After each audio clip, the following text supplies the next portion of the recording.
Shout out to all my Good morning. spiritual brothers and sisters. You are now tuned in to a Planetary HQ live stream brought to you by the Legacy FHP. That is the Legacy Foundation for Human Progress. We're talking about it again.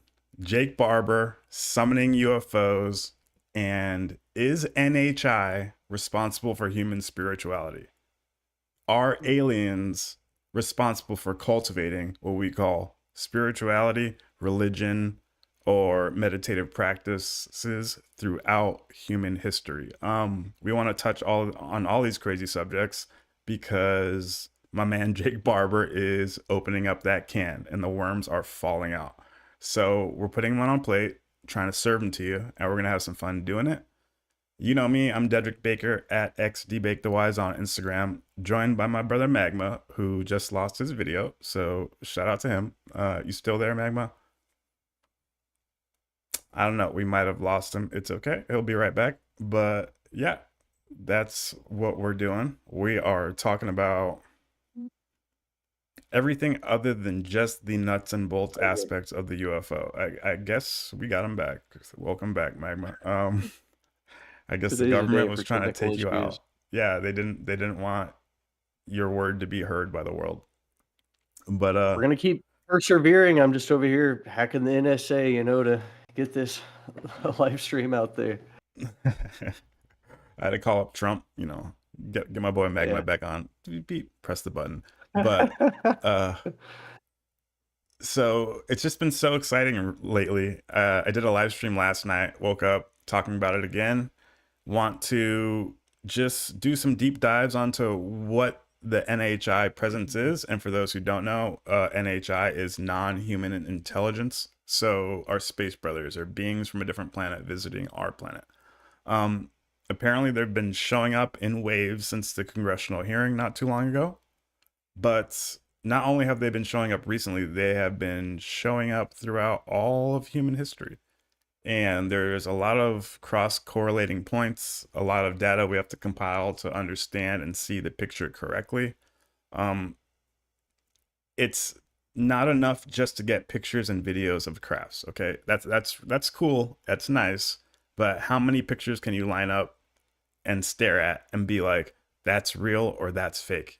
What are those aliens? What's going on? You know, even if you come to the point where you can line up 100 pictures or 100 videos back to back and they're all real, now what? And then what? What's the next step? You know, Yeah. it's not that important, or it's not that cool in my book that these crafts are appearing. Don't get me wrong, it is kind of cool, but what's more cooler, what is more interesting, is what these beings think, how these beings think, what these beings Yeah. believe in. Do they have any What does it practices mean? or philosophical viewpoints of the cosmos that we can apply to ourselves? So I'm trying to get past the nuts and bolts. We're going to talk about that, obviously, because everybody loves talking about the crafts. But we want to dive into what these beings represent and what these beings believe in themselves. Because well, for a fact, they have been here since the beginning of time and they've actually left record. So I don't know.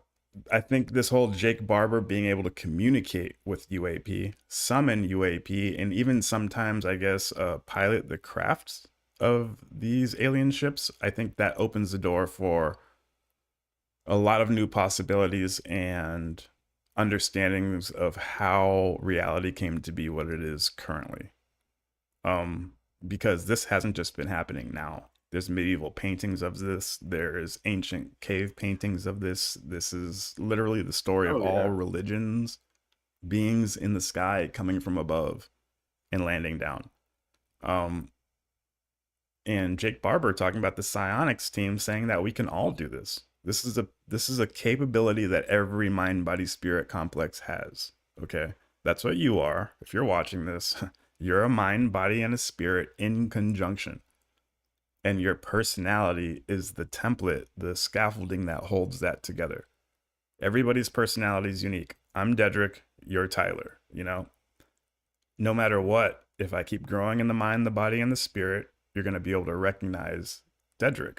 No matter how big I get working out, no matter how many languages I learn, No matter how nice and life lessons that I obtain upon this path, you will be able to recognize Dedrick within all of that because personality is unique and it holds your mind, body, spirit together.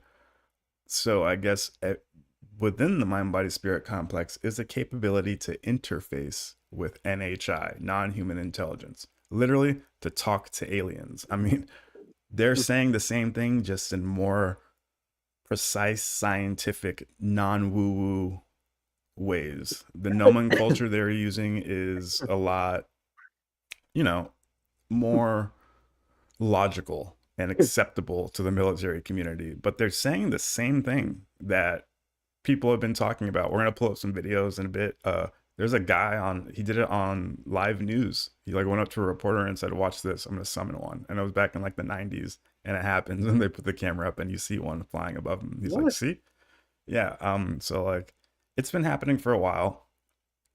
This is probably it should be the most exciting event to ever happen to anybody. So I feel like everybody should be talking about this, and we should all be being at home scientists trying to go out and replicate this, taking notes, doing the scientific method to observe. And the closer and the faster we start doing that on a global scale, the quicker it will get us to reintegration with the Galactic Federation, to use a buzzword. Um,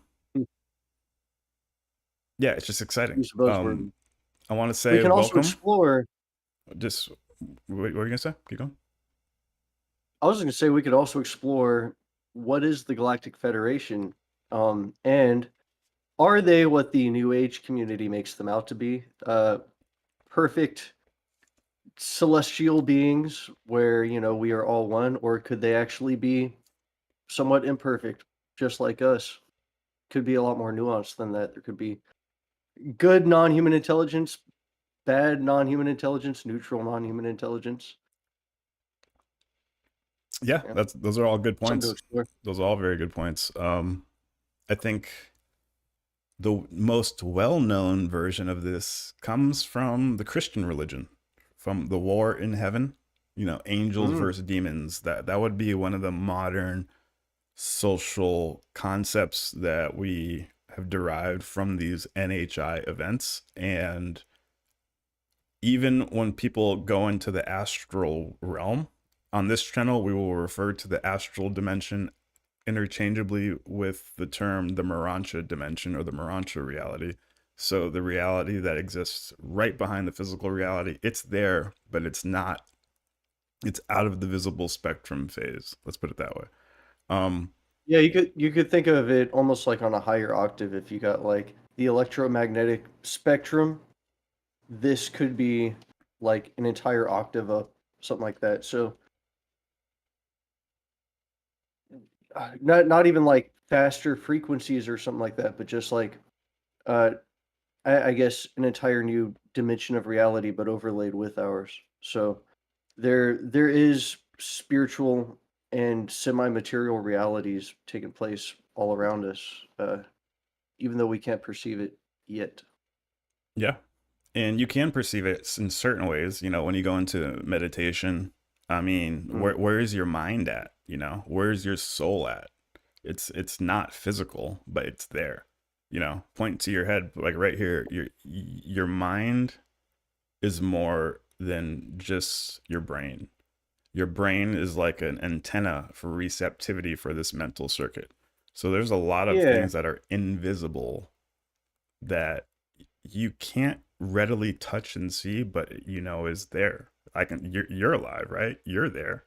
You are there. So like you're more than just your physical body. You're also a mind and a soul, and you can't see those, but it's there.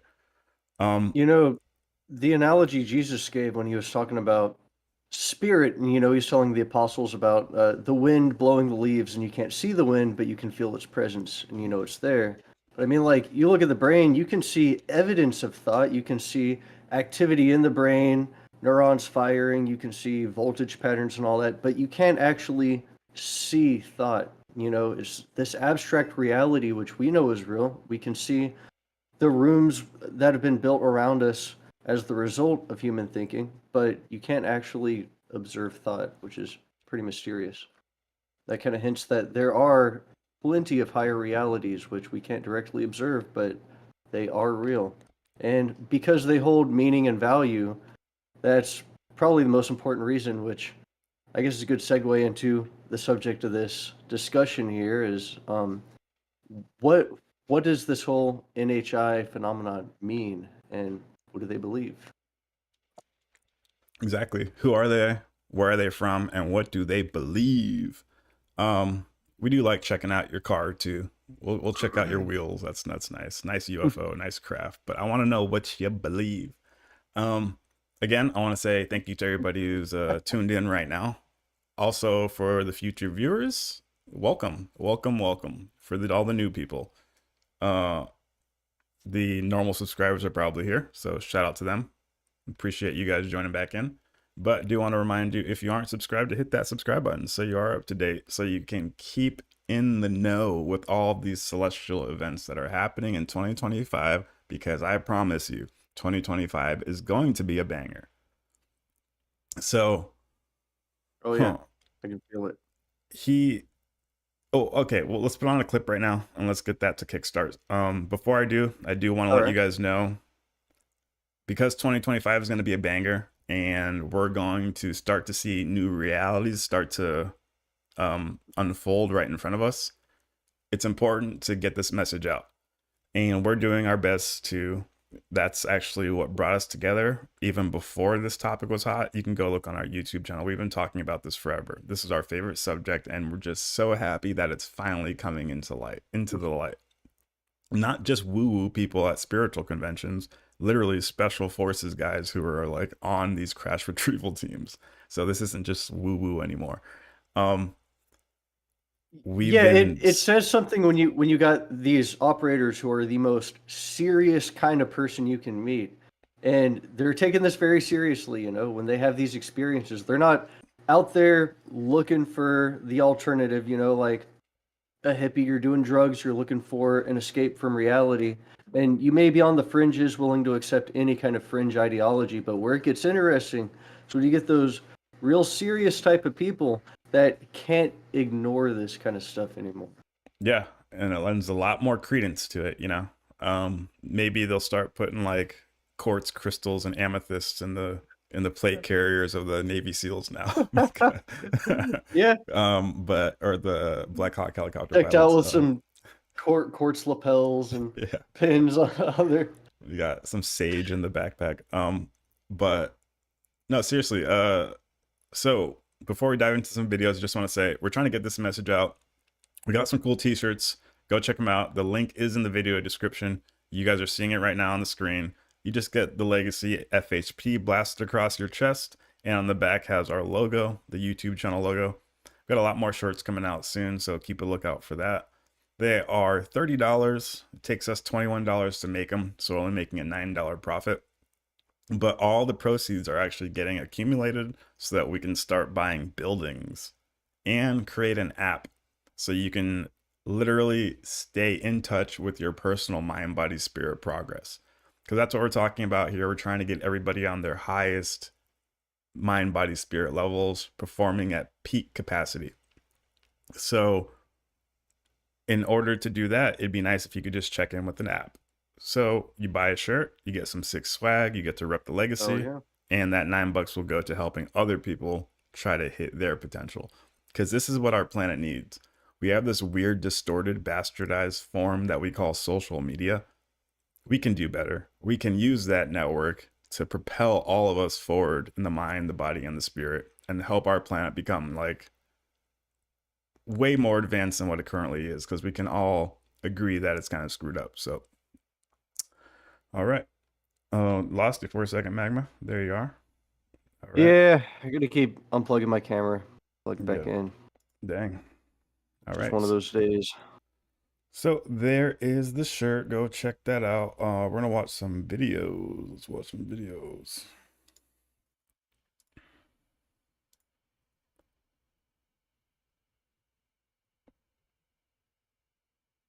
I played this last versus night, inner but space is all the I same. kind of And want to play so it for I you, Magma.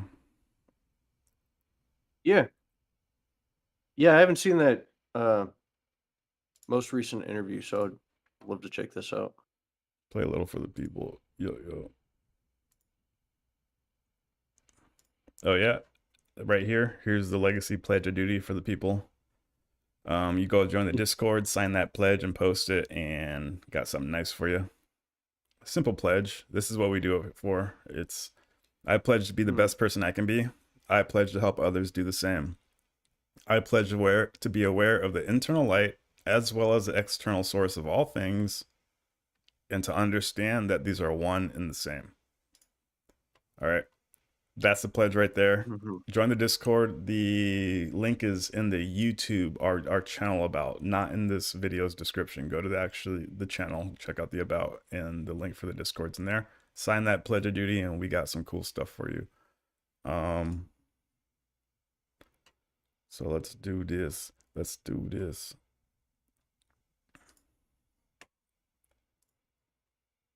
Just trying to get my timestamp right.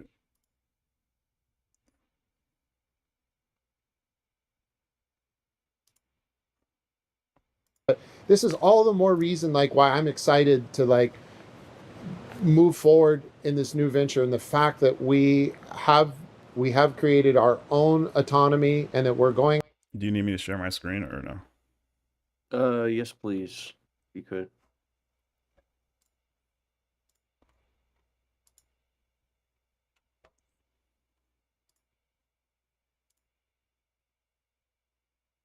There we go.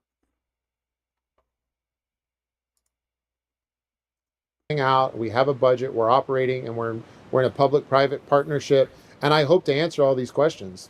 If all things go well, before, I'm trying not to say a date, but within the first half of 2025, we hope to do a demonstration and invite key members of the public from institutions, and demonstrate this, and maybe even get something to the ground. If we can do it legally in coordination with our government partners, which we have. So he's talking about actually putting on a show for the powers that be. That you know, maybe that bring a craft down. Exactly. Imagine that.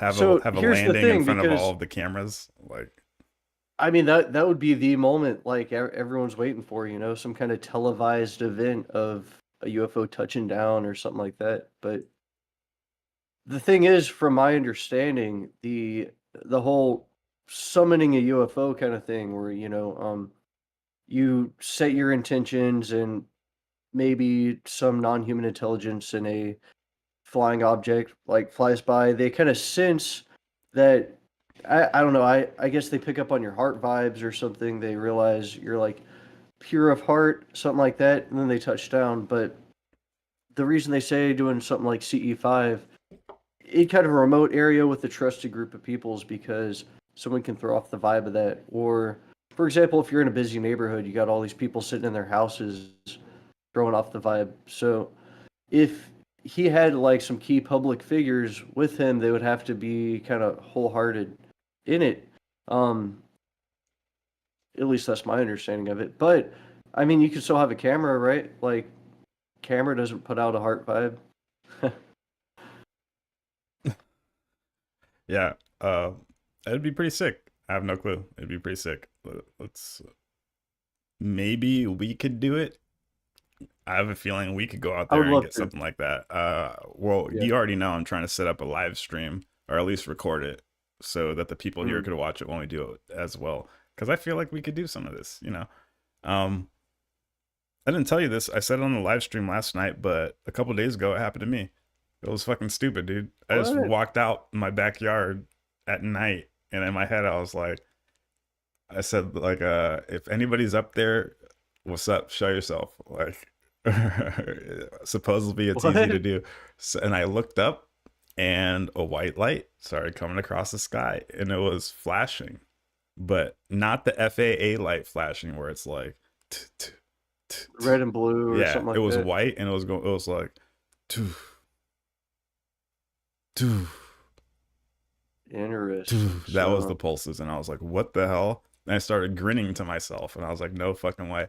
And then right when I look at it, it goes up. it starts going up pretty fast. But you know, it looks slow, but you can tell it's going Mm. fast because it's moving that across that amount of space that quickly. And it Mm. goes up like high to like as high as you can see where a satellite is, like where a satellite normally would be, and then off. And I was like, oh shit. Wow. And I Yeah. recorded it in my phone. I didn't record the actual video, but I wrote it down because, you know, I have that little personal journal I keep of all my Oh, okay. shit. So that was cool. That was cool, I I think guess. you summoned a UFO, dude. Yeah, I mean, I'm not really fucking tripping about it because it's not a big deal. It was on 127. Yeah. That's funny. Okay. Yep. Yeah, just a few days ago. Yeah. So that was cool. But so I guess Good it's job. real, but yeah, I guess. Wow, sick. Wow. Worship me. You know, Yeah, get I'm him the closer chosen one. next time. I'm the chosen one. No, it was cool. It is what it is. It's just it's normal, I guess. It's normal. And we need that's the entire process of disclosure and reintegration with the kingdom of heaven or the Galactic Federation, call it what you want. That's the process. So it needs to become normalized. It's not a big deal. So everybody stop freaking out. But let's hear what else you got to say. Have to do. We can't just go rogue and do this without them. They have to be involved. But it is likely that we'll have an opportunity to do that, and that's going to answer a lot of questions. That would be absolutely insane. Look, man, like the skies aren't classified. Your conscience can't be redacted. So get out there, start looking up, start looking in. No, yeah, that's part of the reason I'm here is because, you know, I just became a dad of a daughter who's 3 months old, and I look at this little lady and I feel like this responsibility for helping at least to shape a positive world that heads towards progression in the right direction. And I think disclosure is a much bigger conversation that will... All right, first of all, I was shocked. I saw Logan Paul and I was like, really?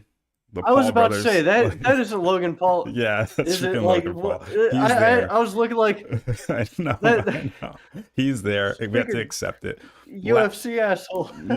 Last night I was talking shit. I was like, this is what, ignore this. But then I was like, you know what? It's kind of good because they have a big following.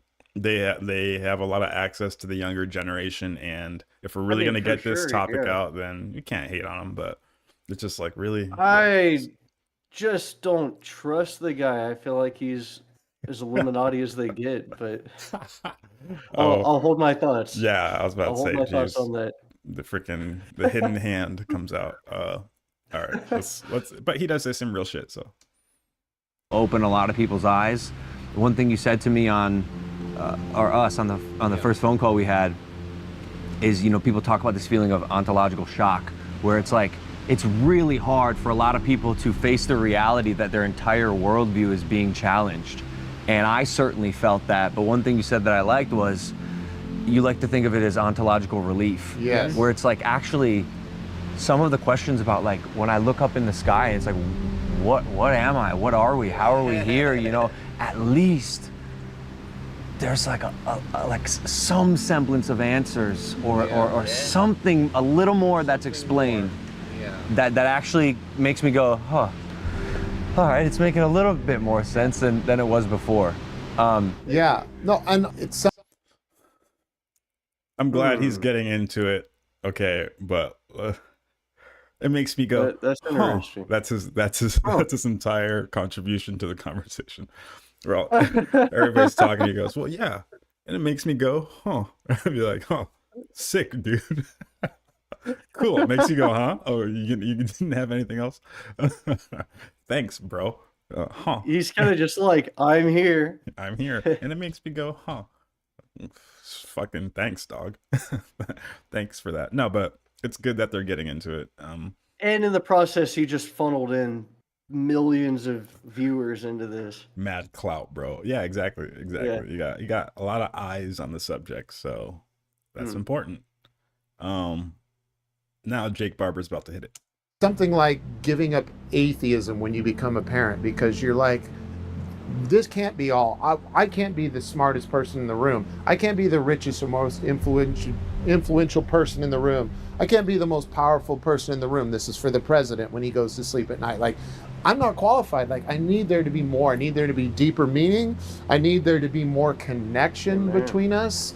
Because every person, even the bad guys that we run into in life, at one time we're just an innocent little baby, and there's something sweet and meaningful in every human, and that's what this whole thing offers. Like, as woo-woo as that sounds, like, that's the best thing that could be harvested by acknowledging this. And it's got this cold military, political, industrial like stigma attached to it, but that's not it. It's not about like flying equipment, like, oh, can we get in a flying saucer and like get to London in 2 minutes, or could we get there yesterday because now we know like, screw all that. The real implications are way more powerful, and it's realizing that there is something else out there that's maybe not extra at all. It's something that's part of us. It's like outer space versus inner space is all the same. And so I hope there's something really beautiful on the other side of this, which is why we need more people involved. We need religious communities involved. We need the leftist, most tree-hugging spiritual people to get into this thing that's been controlled and it's been locked up by the most like tyrannical right-wing leaning people. Some real shit, right? That's Man, he was going hard there. It's true. It's not about the flying craft. It's about the implications that there is other intelligent beings out there, that we aren't alone. I mean, that's a massive question to have answered. And listening to Imminent by Lou Elizondo, I mean, that it seems very compelling that we aren't alone, even if we don't know exactly who's out there. I would reckon it's not just one race of NHI. There's probably thousands of different races, but to show that we are a part of some kind of divine plan, that we're a part of something greater, that's truly inspiring.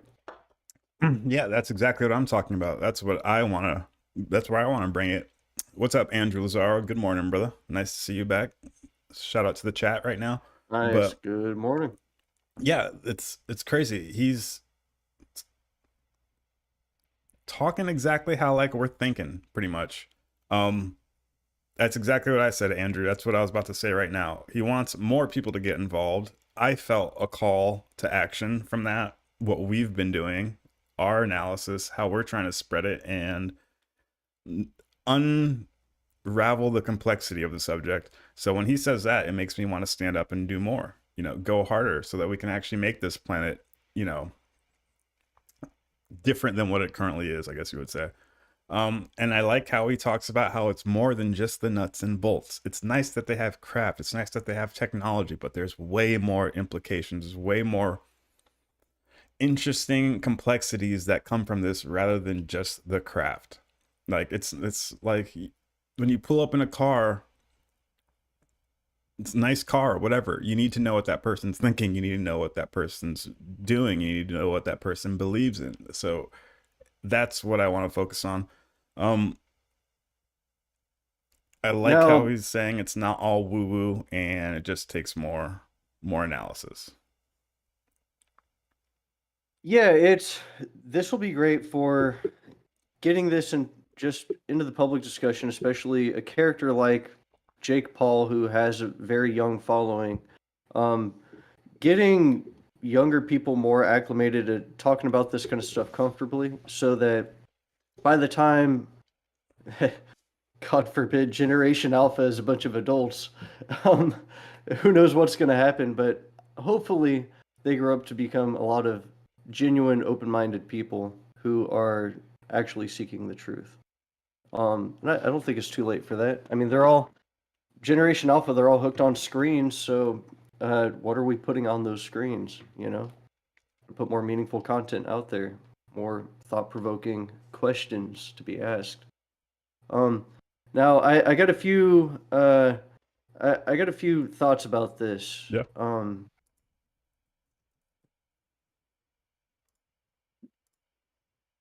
Do you know Uh, first of all, do you know this interviewer who's interviewing Jake Barber?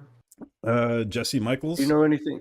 Yeah, have you seen I've anything heard about his about channel him. I before? don't watch his stuff, but I heard about him. He's a pretty big podcaster. He's pretty well known. Okay.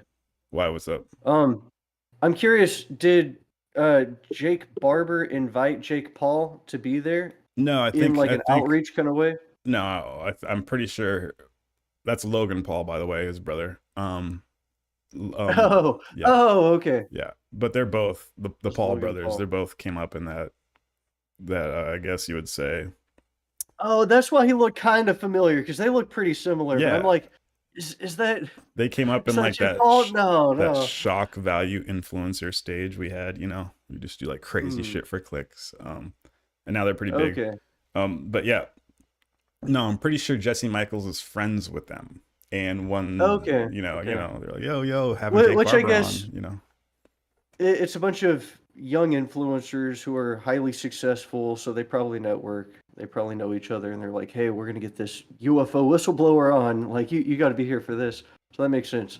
Um, what my skepticism is, I'll just go ahead and throw it out there. Feel free to shoot it down because pretty crackpot conspiracy theorist here. But Jake Paul, with his most expensive coat in the world when he's fighting Mike Tyson, it had the Skull and Bones Secret Society logo on the back the whole time. He's doing the one eye sign and all that. So I'm like, he seems like he's being positioned as one of those like well, one of those rituals within those fraternities and all that where they like supersede someone else. Like he's superseding Mike Tyson as like the king or something like that. So when I think of the occult and secret societies and how they kind of have this soft disclosure of information that they've probably been talking about covertly for a long time now.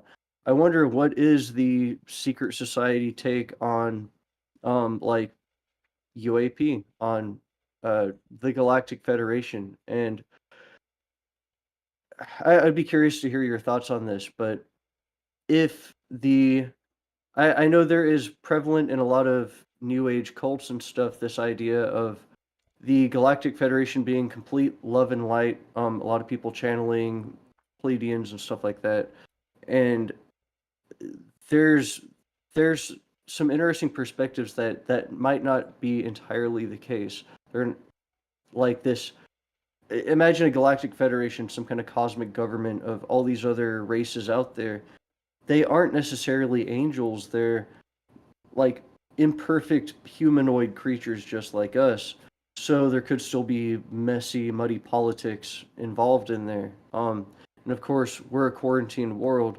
And there is still this whole angelic hierarchy, but like the Galactic Federation could be vastly diverse and complex with varying degrees of alignment with the angelic hierarchy or with more self-serving motivations. So I always get a little skeptical whenever I see any kind of these Illuminati looking public figures showing up and representing something, you know. I wonder what's the angle here. It could be totally unrelated. Like you said, it's uh Logan Paul is Jake Paul's brother. And, he's young, successful influencers and they're all getting together. Um, I'm just curious if there's some kind of intentional disclosure going on behind the scenes. Hmm. All right. Magma wants to talk that conspiracy talk, so let's talk it for a bit. I mean, why not? Let's hit it for a couple minutes. If I'm understanding you correctly, you're kind of trying to say, or you're saying, the world's a stage, and everything's pageantry when it comes to the elites. They use In a these way, yeah. events as some type of pageantry, but also real control over all of the social media economic systems. It's all play, and they place people where they want. Even politics is part of this pageantry play. World politics, foreign affairs, Hollywood. It's named Hollywood. Like that's what they use to Yeah, create yeah, magic yeah. wands to put uh a daze or put you into like a hypnosis, Yeah, yeah, like a to trance, and it was mesmerize you. Hollywood. Yeah, So exactly. then they put it up on this big sign like, "This is Hollywood. Yeah. This is the new magic wand." And when you get really Kind of good, wild. when you get really good at like, making movies and doing theater and pageants, you're used to dressing people up and having them say things and doing things in big orchestrated social events. And you're like, you know what? We could probably pull this off in front of real people and they wouldn't even know the difference, And then you start coordinating like pretty much fake placed events and placing people where they want. And you're talking about these organizations that are behind the scenes that actually run the show, I guess you could say, literally run the show and place the actors where they want, in what country, and what I want this president here and this president here. And you would say the Illuminati, quote unquote, to kind of put them all in a group.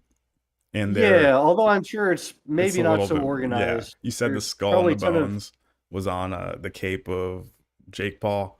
So like, so yeah. you're kind of trying to say that he is part of this pageantry, and this event was to socially show that Jake Paul is taking the crown or taking the torch away from Mike Tyson.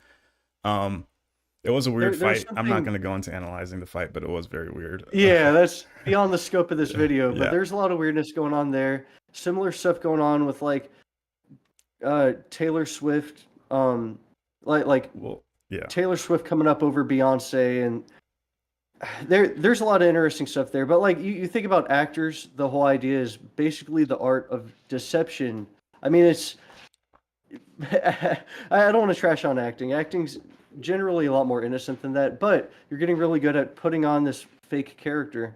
And so it would make sense if Hollywood was plugged into these mystery Babylon secret like mystery schools, where you're basically plugged into this kind of secret knowledge. They have their kind of occult version of it that they hide from the public, and maybe they're getting to a point where they're ready to disclose this. I mean, so there was an interview I heard recently. Joe Rogan had on these two guys, Linval Logan and Jason Sands. It was a pretty interesting interview. These guys go way more into the woo than Jake Barber does in terms of UFOs. And I would like to touch on that maybe later. So, some of the stuff they talk about. It's pretty cool, pretty thought provoking stuff. One of the things Joe Yeah, it's a Rogan great mentions interview. though. You listened to it? Oh yeah. Yeah. Nice. Of course you did.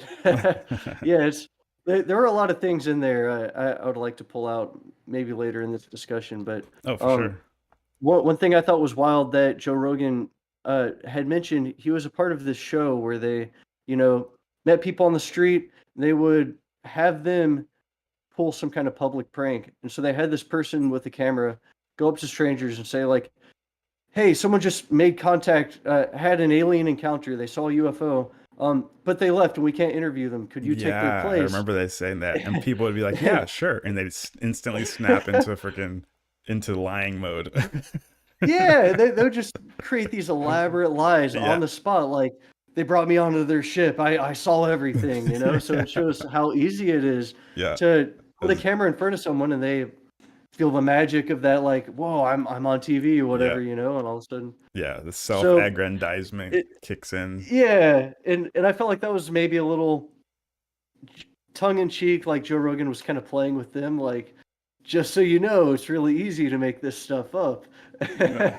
and Yeah, no, that makes because sense. they're making some pretty bold claims, but I do want to believe a lot of what they were saying. There's Yeah, that's hilarious. Yeah. Yeah, so that's a good interview. I didn't timestamp any of it. Maybe we can pull some of that for the next live stream. But they say a lot I of didn't cool either, stuff. but They say a lot of great we stuff. we can't even play his clips though. Oh yeah, No, you're we right. can't We even. can't even play. JRE's off. We So can't do that.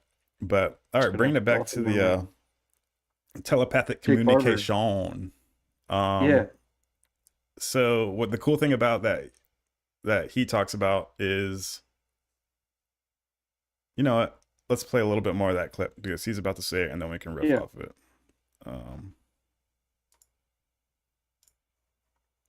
Let me get this ready.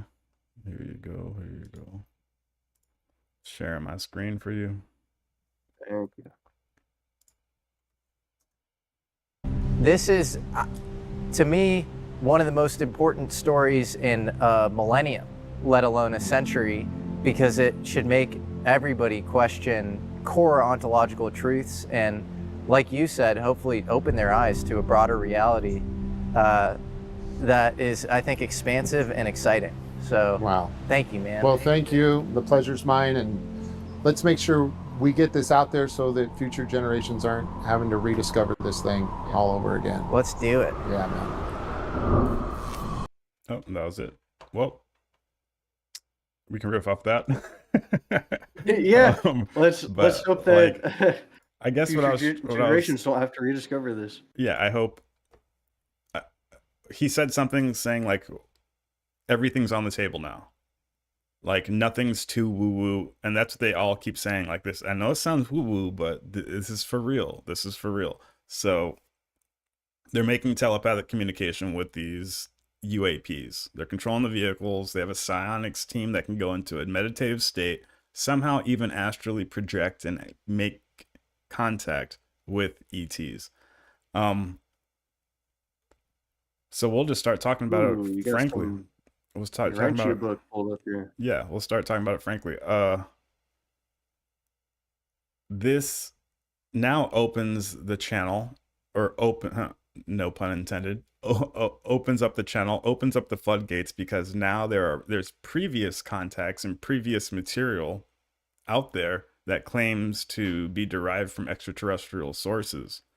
And now that Jake Barber is normalizing this type of communication, it opens up the possibility that this has been happening in the past, and there's some texts out there that claim to be from the Celestials themselves. And those are things that we like to read. We have an entire podcast called The Forbidden Scrolls.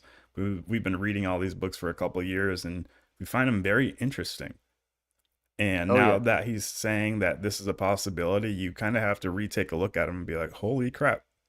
Were there people already doing this way before it was cool? Because it just got cool in the past couple months, you know? Were there people communicating with NHI and receiving information? There's books out there like Dolores Cannon writes a lot of books. A famous one called The Law of One, for all my rawers out there. The Keys of Enoch is a really cool one. J.J. Hurtak, who, like, he's like, where's Waldo? You go to look at every UFO conference or any UFO event, look in the background, you're going to see J.J. Hurtak. And in 1973, he had contact directly with an NHI named Enoch, who claimed to be the Enoch from the Bible. And he got a lot of information pertaining to future science. And we read his book all the time, and you can go on the channel, and he talks really deep about the nature of reality, what we really are. We're light beings. Our planet was seeded by aliens, ETs, that kind of stuff. So, I'm sorry, if I could ask real quick, that Enoch, would that be the Enoch of like the Council of 12? Yeah, the Council of 24, something like that? Yeah. Yep. Okay, that makes sense. Yeah, so I got this paper up. So this is from one of those texts we're talking about. Yeah, so Hurtak made contact with Enoch, NHI personality, in the 70s, and apparently a council of scholars made contact in the early 1900s, like 1911 to 1933, and they brought forth 196 papers pertaining to the different aspects of human history and our position in the cosmos. It's probably the most detailed classification of NHI we have on planet Earth to date. Yeah. So it claims that our planet was seeded. The first single cell that kickstarted all of evolution was actually seeded here by celestial personalities, non-human intelligence. This is kind of a gnarly thought, but it's the truth. And it sounds really woo-woo. And you could be like, wow, D-Bake, you're just in sci-fi world. You need to get back on your meds. But the weird thing is, don't take my word for it. This was the theory of Watson and Crick, the people who discovered the human genome, the people who discovered DNA and the double helix, literally the scientists who found out what DNA is and what it looks like. They have papers written on it, I'll pull it up in a second, called directed panspermia. And they truly believed and said that the human genome could not have evolved only on planet Earth. It is so complex that it must have come from an outside source. And they believed it was directed panspermia. So panspermia is when a single cell organism, like a microbe, hitches a ride on a meteor, and when the meteor hits the Earth, it seeds evolution. So the first single cell that started evolution came from a meteor.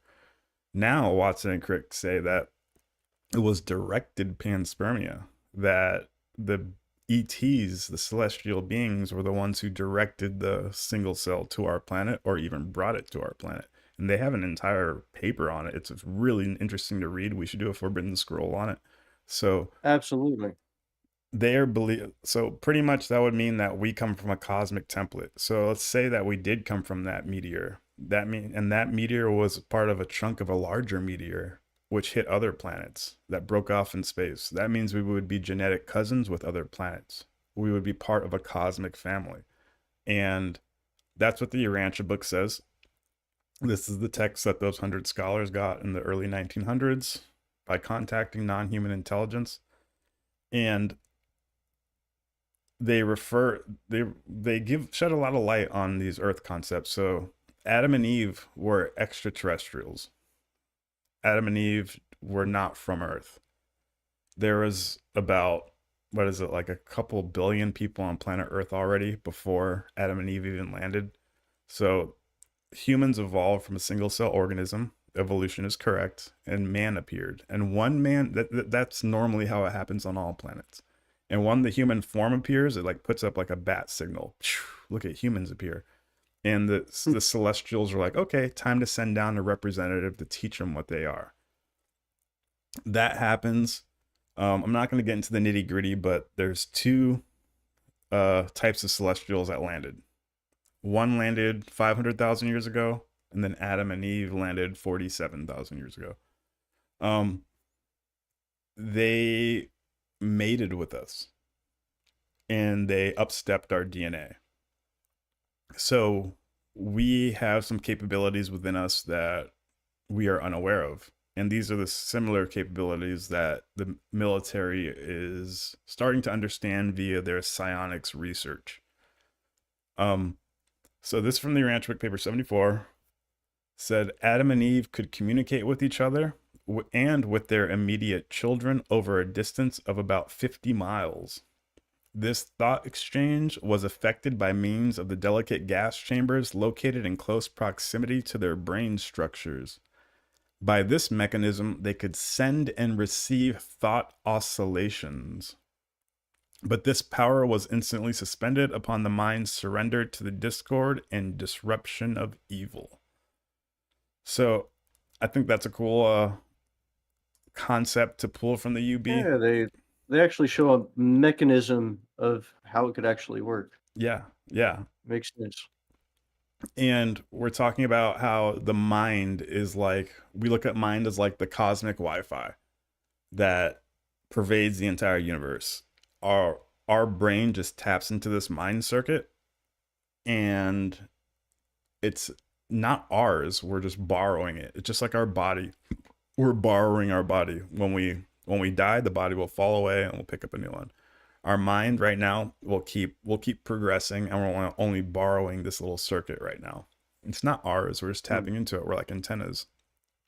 Everybody taps into the same cosmic mind, but it depends on your mind, body, spirit progress, how much you tap into it, how much you have within your grasp to manipulate it, and you can grow more in the mind. So your mind can function at a higher capacity, at a faster, stronger, more efficient level.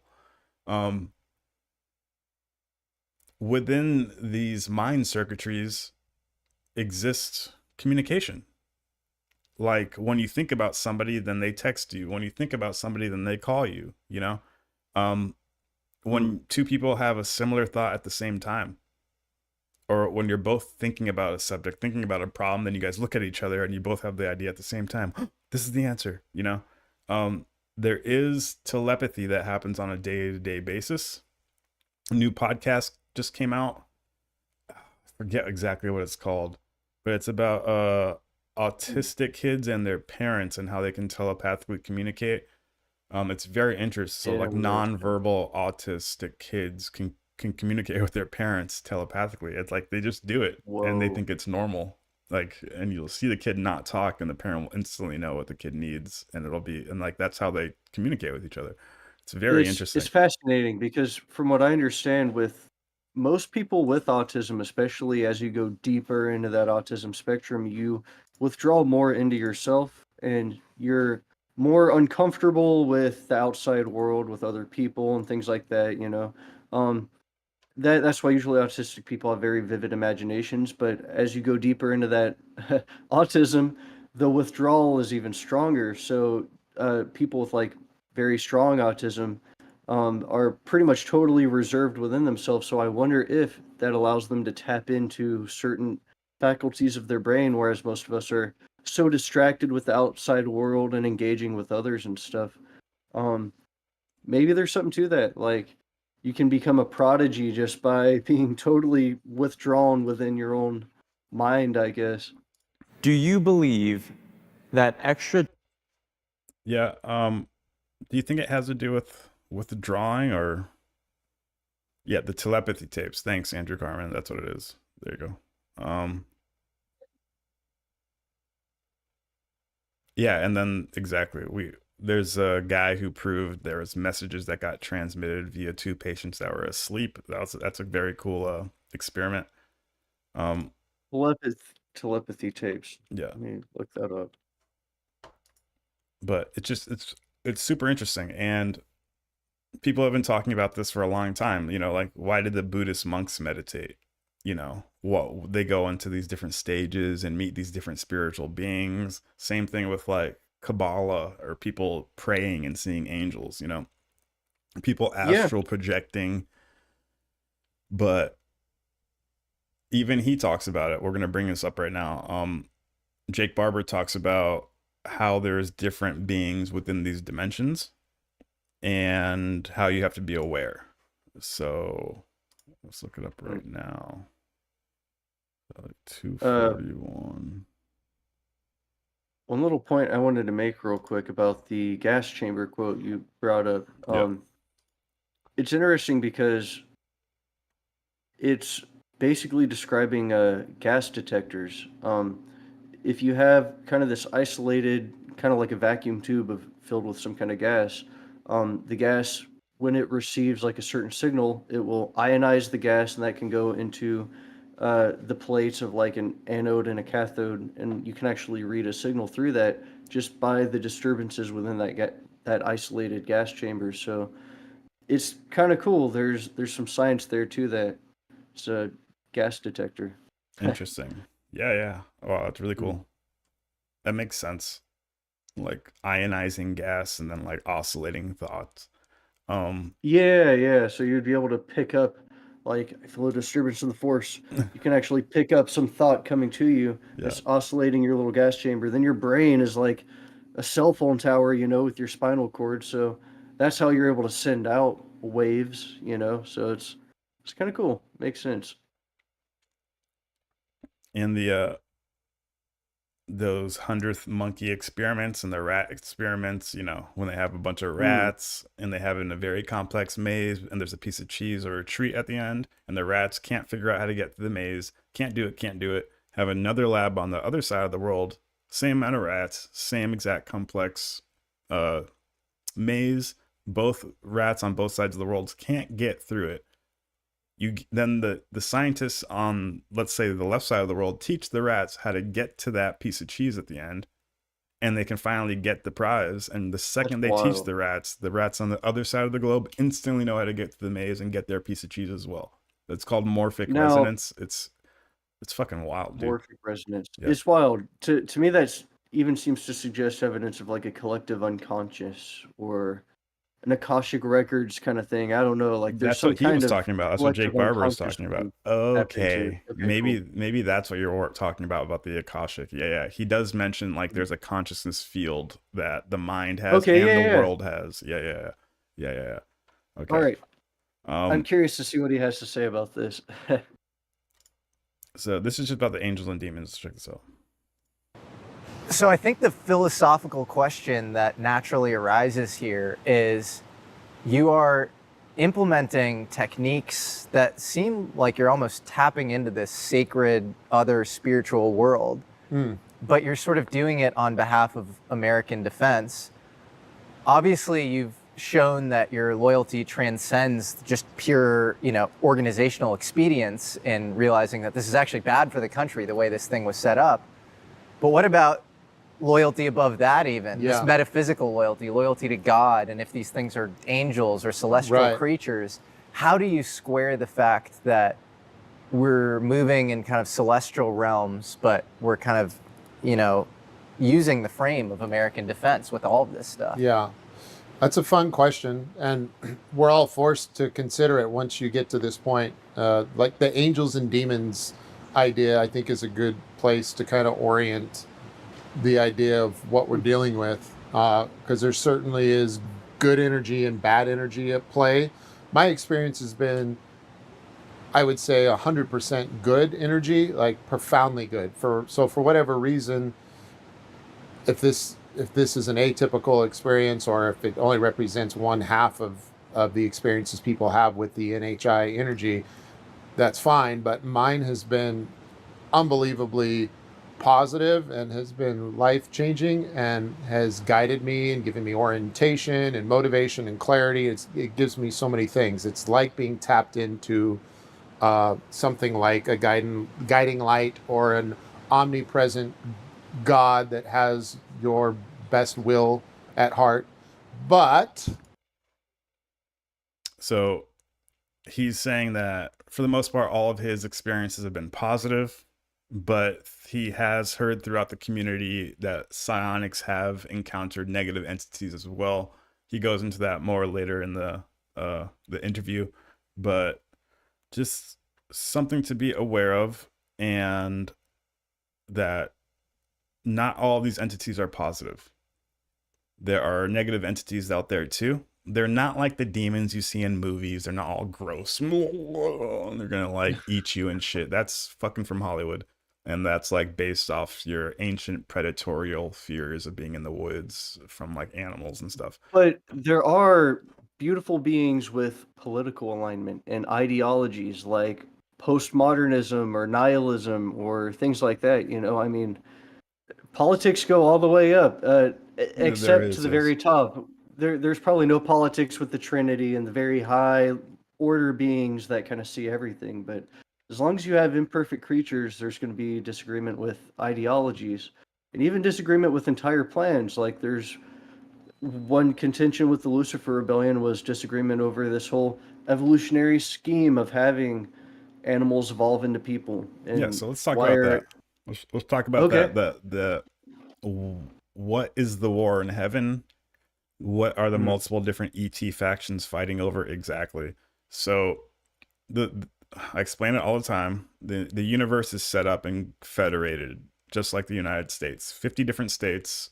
They all have representatives over the state, and they all answer to the president. There's a chain of command, a hierarchy. Same with the universe. The universe is sectored out, and they place a leader over every sector. And all those leaders report to the president. So the president of the cosmos is Jesus Christ, okay? And the person who was in charge of our sector was Lucifer. You may have heard of him before. And so Lucifer rebelled against the greater cosmos. He rebelled against the Galactic Federation. He rebelled against the kingdom of heaven. He said, fuck that. I want to start my own universal government. And I guess he took 37 planets with him. Ours was one of them. And the main thing that Lucifer contended with, he said that there is no God. There is no universal father. So the greater universe they recognize the Trinity, the Father, Son, the Holy Spirit. And the Father is the main source creator, the Father that Jesus talked about. So Jesus was the Son of the Father. Lucifer. So when we're talking about these evil entities in the war in heaven, the rebellious entities, the not good ones, they preach that there is no Father. And they think that the greater universal government is lying and using the name of the Father to assert their authority over the universe. So Lucifer is saying they're lying. Don't listen to Jesus. There is no God. He's using the name God to assert authority over you, and he's trying to play a mind game with you. So that's what you're dealing with when you're dealing with these negative entities. They do not believe that there is a God. They just believe that there's universal energies. So they believe in And so, energies, but not the Father. And that's a dangerous way to go. That's atheism. That's scientific yeah, atheism right it's there. interesting that even among cosmic beings, like celestial beings, there could still be doubt because belief in God still requires faith. So they could still see this whole celestial hierarchy as something still artificially produced, I guess. But by denying the existence of God, a whole set of different rules kind of open up for rebellious personalities, rules that regular celestial beings don't play by, such as um well, probably one of them is the ascension scheme. This one's pretty wild, but you were telling me something about um coming across in a text somewhere beings hijacking the ascension process to try to come back and reincarnate. That kind of blew my mind when you told me that. I'm like, I could actually see that happening. Like to deprive the mansion worlds, the next realm of new uh newcomers, I guess, coming in, um, rebellious personalities like hacking the circuits or whatever to get uh ascending mortals like us after we die to just basically keep recycling back on our world or something like that. I mean, that's I don't necessarily believe that, but it was a pretty interesting concept. Another big thing would be the quarantine. We're in a quarantine because of the rebellion, so we don't have regular contact with uh the celestial hierarchy. Um, but what if there are some beings out there who aren't playing by those rules? D-Bake, I wanted to say maybe we should make a distinction between the Galactic Federation and like the cosmic government or something like that, because I feel like Galactic Federation would probably refer to like other mortal humanoids who evolved from animals on other material worlds, all coming together. They're all advanced. They come together in some kind of federation. Then, of course, cosmic government, something way above that. That's like the angelic hierarchies and the creator personalities and all that. You want to do that right now? Hmm. You shit. Yeah, it gets complicated. Yeah. Yeah, I don't know if I want to dive into that right now. But yeah, I guess you would say that. What were you pulling up there? I was pulling over. I mean, you asked me some questions about the ascension circuits and stuff, so Yeah, yeah. I was kind of focused Oh, on that. you're I don't know if I want to give them an yeah. entire rundown on the galactic No, organization at no, the no, no. moment. I think that would bore them. Um, No, but I'm just touching on it. if you guys want us, we can go through the bureaucracy of the universe if you want us to. If you want to request that episode, we can't make one. It'll be real stale and dry, but we can tell you how the cosmic government and the angelic organization is set up, believe it or not. And it gets really cool. But there's different D-Bake, layers to it. all I was saying is we should probably draw a distinction between saying the Galactic Federation and like the cosmic government. Like they're not the same thing. That's all I was saying. Is Okay. that, Galactic Federation is like mortal creatures from other worlds having some kind of government. And then the cosmic government would actually be like where Lucifer came from, as well as Seraphim and power controllers and all those other high up personalities. Yeah, I mean, I don't know if that's a hard rule, to be honest with you. I know Tate Joel likes to say that a lot. Um, I don't know if it's as What, the cut and Galactic Federation? yeah, I don't know if it's as cut and dry as Hmm. that. Um, Like they could be integrated? yeah, I mean, yeah, exactly, Lazaro. It would be like a, it'd be crazy. Um, but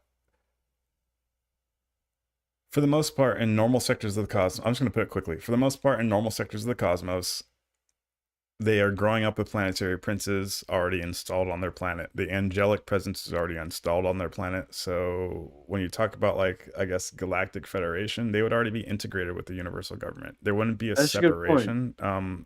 Everybody keeps, well, Tachel likes talking about this, making a gap in between the two. And it's hard for me to understand where this gap's coming from. So I wouldn't really separate the two. I use the term interchangeably. You could always say galaxy is Okay. smaller than universe, obviously. But Yeah, yeah. I don't make that distinction when I'm talking to just the people, because right now we just need to get a simple layman concept of that the universe is organized. Okay, I'm not trying to That's a good confuse point people. too. Um, Yeah, well, that's a good point too. That on a normal world, the way things normally should go is that we are integrated with this whole angelic way of doing things. It's just a minority of worlds, like what you mentioned, 37 worlds that Lucifer kind of stakes his claim to with the rebellion. It's really just like these 37 worlds in this little sector of the cosmos where uh, shit's crazy. yeah, Every other world, things are very organized and orderly in their development. yeah, and but I guess things do get kind of weird when you come to our local sector. When you talk about the rebellion, I mean, if you really want to just have fun with it, if you want to say the Galactic Federation would be, I mean, how would they even just be planets of mortals that are not connected to the cosmic government? That doesn't make any sense. Because they would be integrated because they're angelic administration. So would they have to be only rebellious planets, only Luciferian planets? Like, No, actually, that's a good point because from what I understand in the lore of ufology, any of those rebellious ones like the Greys or whatever, Zeta Reticulans, whatever it is, they're breaking the laws of the Galactic Federation by exactly. sneaking around and Yeah. mutilating cows or whatever. Yeah. So In exactly. genetics experiments. So I I would say the Galactic Federation could just be the physical arm of the universal government in our local sector, if that makes sense. Okay. Um, Yeah, they might absolutely. be just the Federation of local planets. That's why they're the Galactic Mhm. Federation, but they would still be representatives of the higher cosmic government that exists outside the galaxy. So, D-Bake, I want to hear your thoughts on the rebellious influence on other worlds. Do you think that could be what the Greys are? Okay, Think it so could be a part of Lucifer's plan? yeah, that's my I don't know what you'd say, Your my pet guilty theory? I pleasure, don't know. my guilty pleasure. Yeah, my pet theory. What I like to indulge in some, I guess, fun concept that just makes life funner. Like, it makes it more interesting. Mm, The plot gets thicker, and I it want does. that good shit. But yeah, so it's coming from, like I said, we are, and we have a podcast called The Forbidden Scrolls. We compile all the craziest texts that we can, and that's why we know all this information. We just read it, and we're like, "Oh, that sounds a lot like this text. Oh, that sounds all these texts are saying Mm. something similar." So, according to my studies, uh, Lucifer, when he did this whole rebellion thing, and he said, "Fuck the universe government, I'm starting my own shit, Mm. government of Lucifer gang." He I guess when we were talking about directed panspermia and seeding planets, Mm. that was only reserved for a specific type of angel and it's a very specific divine process. It's not like anybody can willy nilly go out there and start seeding life on planets. It's Yeah. a very divine thing and it happens within certain parameters and it's sanctioned by Jesus, all this kind of stuff. Lucifer said, fuck that. I'm going to do my own thing. And I guess he started breaking cosmic laws and creating his own humanoid beings and trying to take over planets that already had divine humanoids seated on them, such as ours. Mm. So he saw all these images that are Really getting crazy. seated, and he's like, "Oh fuck, dude, this is God's good shit. I'm gonna take it. I'm gonna steal from God." And it's kind of fucking weird. And I Hmm. believe You that the know, Greys are an example of his attempt to create his own Adamic species or his own bipedal Interesting. hominoid form, and it was a distorted species, and technically it was an illegally created species. And the lore goes that they're kind of the black sheep. Super Even creepy. all the normal humanoids, like the Oriones and the Pleiadians, they look at the Greys as weird because they're so benevolent. They don't destroy them. They don't want to kill them because they're anti-killing, but they have to let them Mm, live, even though they're a mm. distortion. So they're kind of like a weird thing that exists, That's and they wild. don't have ascension It's capabilities. I guess they don't have souls, so they can't ascend. God. That would explain a lot because I've heard from numerous places, I can't even remember where, but I feel like I've heard this from several different sources, people describing grays as being almost like biomechanical, like Yeah.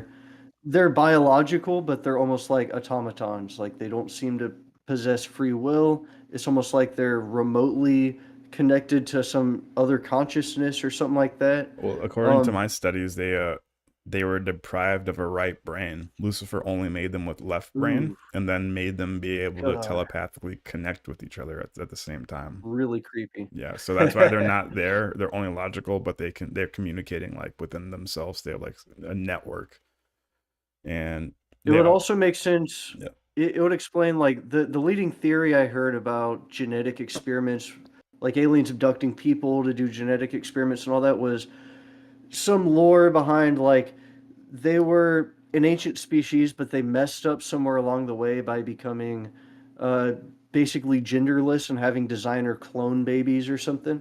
But in the process, they lost diversity in their gene pool and they started like experiencing degradation of their genes or something like that. So they're looking at experimenting with finding like a race full of vitality to mix their genes or something like that and hybridize. But your take would also make sense if those are like illicit genetic experiments on humans to try to create this master race that is like a Well, it's like they pirate wouldn't be it's experiments like on pirate. humans. It would be like direct. Like Lucifer had his own core of life carriers, and they created a bastard Really? image. Did That's under my understanding.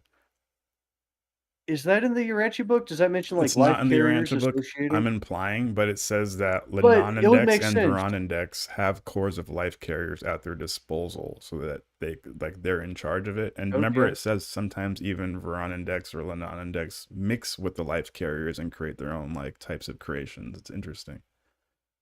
That is interesting. So yeah, So it's it's like within the pirate realm. biology. It's in the realm of Lucifer's abilities.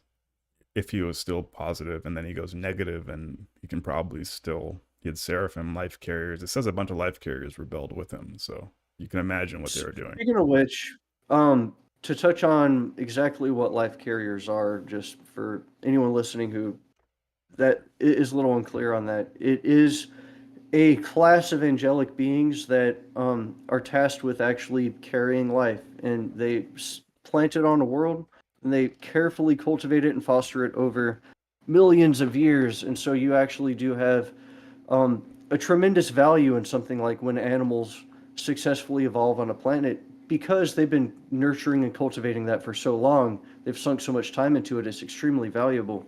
Um, the whole goal is to create uh, evolutionary will creatures, upright beings like us that can actually seek and know God, who can make contact with infinity. I mean, you can tell humans are something a little different from regular animals, you know? I mean, we're creative. We just like exponentially skyrocketed in our development and progress, you know, in terms of speaking language, understanding high concepts. And so that's what it is. Like animal evolution has to be carefully guided and kind of micromanaged by these life carriers up until finally hit this threshold where your animal creatures on a world, like all the conditions are just right for one species to be like the one that wins the race. Uh, in our case, it was primates. It probably could have been frogs or octopuses, parrots. I don't know, but there's probably one animal. All the life carriers are kind of banking on maybe five backups. Like if it wasn't primates, maybe it would have been dogs. You know, I don't know. But it's just like they pour all their resources into one species to be the intelligent will creatures. Once that threshold's met, it's almost like self-perpetuating from there. But we got to get through the early stages of civilization, which is also very turbulent. That's where these other celestial, um, what do you call them, like apocal revelations come in, like the the whole story of the Anunnaki with Lucifer and the staff, Caligastia and the staff 100, or Adam and Eve, or Jesus coming down, to help us build our civilization. And the ultimate goal is for us to reach a point of stability, what they call an era of light and life, where we are like deep enough into the future. We've gone through all our wars and all that. We're all kind of on the same page, and we actually just begin building, making progress. Ideally, have like some kind of futuristic utopia on our world. And even then, the Urantia book lays out different eras, like different stages of an era of light and life. So there's like early stages and far advanced stages where you're long settled, you're good. And those are probably the beings, for the most part, we see in UAPs flying around, maybe dipping into our oceans to refuel or something like that. Some wild speculation, but I mean, it kind of makes sense, Why would, if life occurs on this world, obviously it's a natural phenomena. Why would this be the only world for it to occur? And there's just too many mysteries with biology and with molecular biology. That's just a complete miracle. It really does seem like it was carefully engineered. And so that's where the life carriers come in.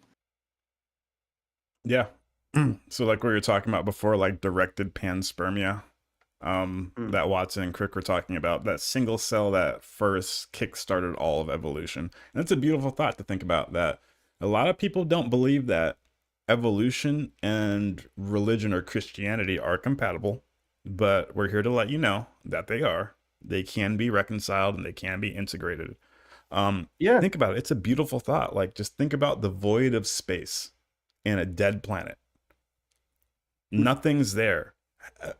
It would be a miracle if something appeared that's living from a dead nothing. Then out of nowhere, boom, a single cell appears and humans appear out of thin air. Nothing is there, just thin air. Humans appear over billions of years. Is that not the way God would choose to create? Is that not divine? A complex pattern appearing out of thin air and nothing? So to me, evolution is the way that God creates. And it just makes sense. And it's a beautiful way of looking at it. Now, Watson and Crick, the discoverers of the human genome and the double helix, they say that, I guess, that single cell was brought here, and that's what we talk about with the life carriers. That's what the life carriers do. That's what the Urantia book calls the celestial personalities who are in charge of this directed panspermia. They're called life carriers. And we are theorizing that Jake Barber's talking about these positive and negative entities that you encounter in the spirit dimension, in the astral, morontial realm. It's because there's positive and negative entities, you could imagine that there is some type of dispute or a war in heaven, and that this war has to do with angelic beings that are negative and angelic beings that are positive. And we're talking about Lucifer somehow possibly creating these grays as his own bastardized humanoid form because he wanted to take control and he wanted to have his own creation, but they were devoid of certain spiritual capacities. You asked me this question about what I think of the whole ascension circuits type thing. So we talked about it yesterday. Yeah. We talked about it, or I talked about it yesterday. Like, when you die, you go to the left star of Orion's belt. That's my personal theory that I derived by compiling a lot of different sources, such as the Keys of Enoch and the Urantia book. You die, you go to the left star of Orion's belt. That's normal. That's how I just gotta cut in and make a note. That's really interesting. There was one guy I had met in a construction job who had never heard of the Urantia book or the Keys of Enoch, but when asked about where we go when we die, he said he believes we go to Orion. And I asked him where he got that from. He's like, just some stuff I read on the internet, you know. I'm really curious what he read. Yeah. Well, that's the truth. I'll bet every watcher who watches this, I'll bet you 20 spirit books that when we die and wake up, that it's going to be Orion. And if I'm right, you better find me, and I'm gonna be balling up there, boy. Yep. 20 20 spirit bucks. 20 spirit bucks, dog. If I'm wrong, I'll pay you. I got you. But okay, so supposedly you die, you wake up around the left star of Orion's belt. Everybody who dies in our local sector of the universe. So let's say there's 619 other planets in our sector.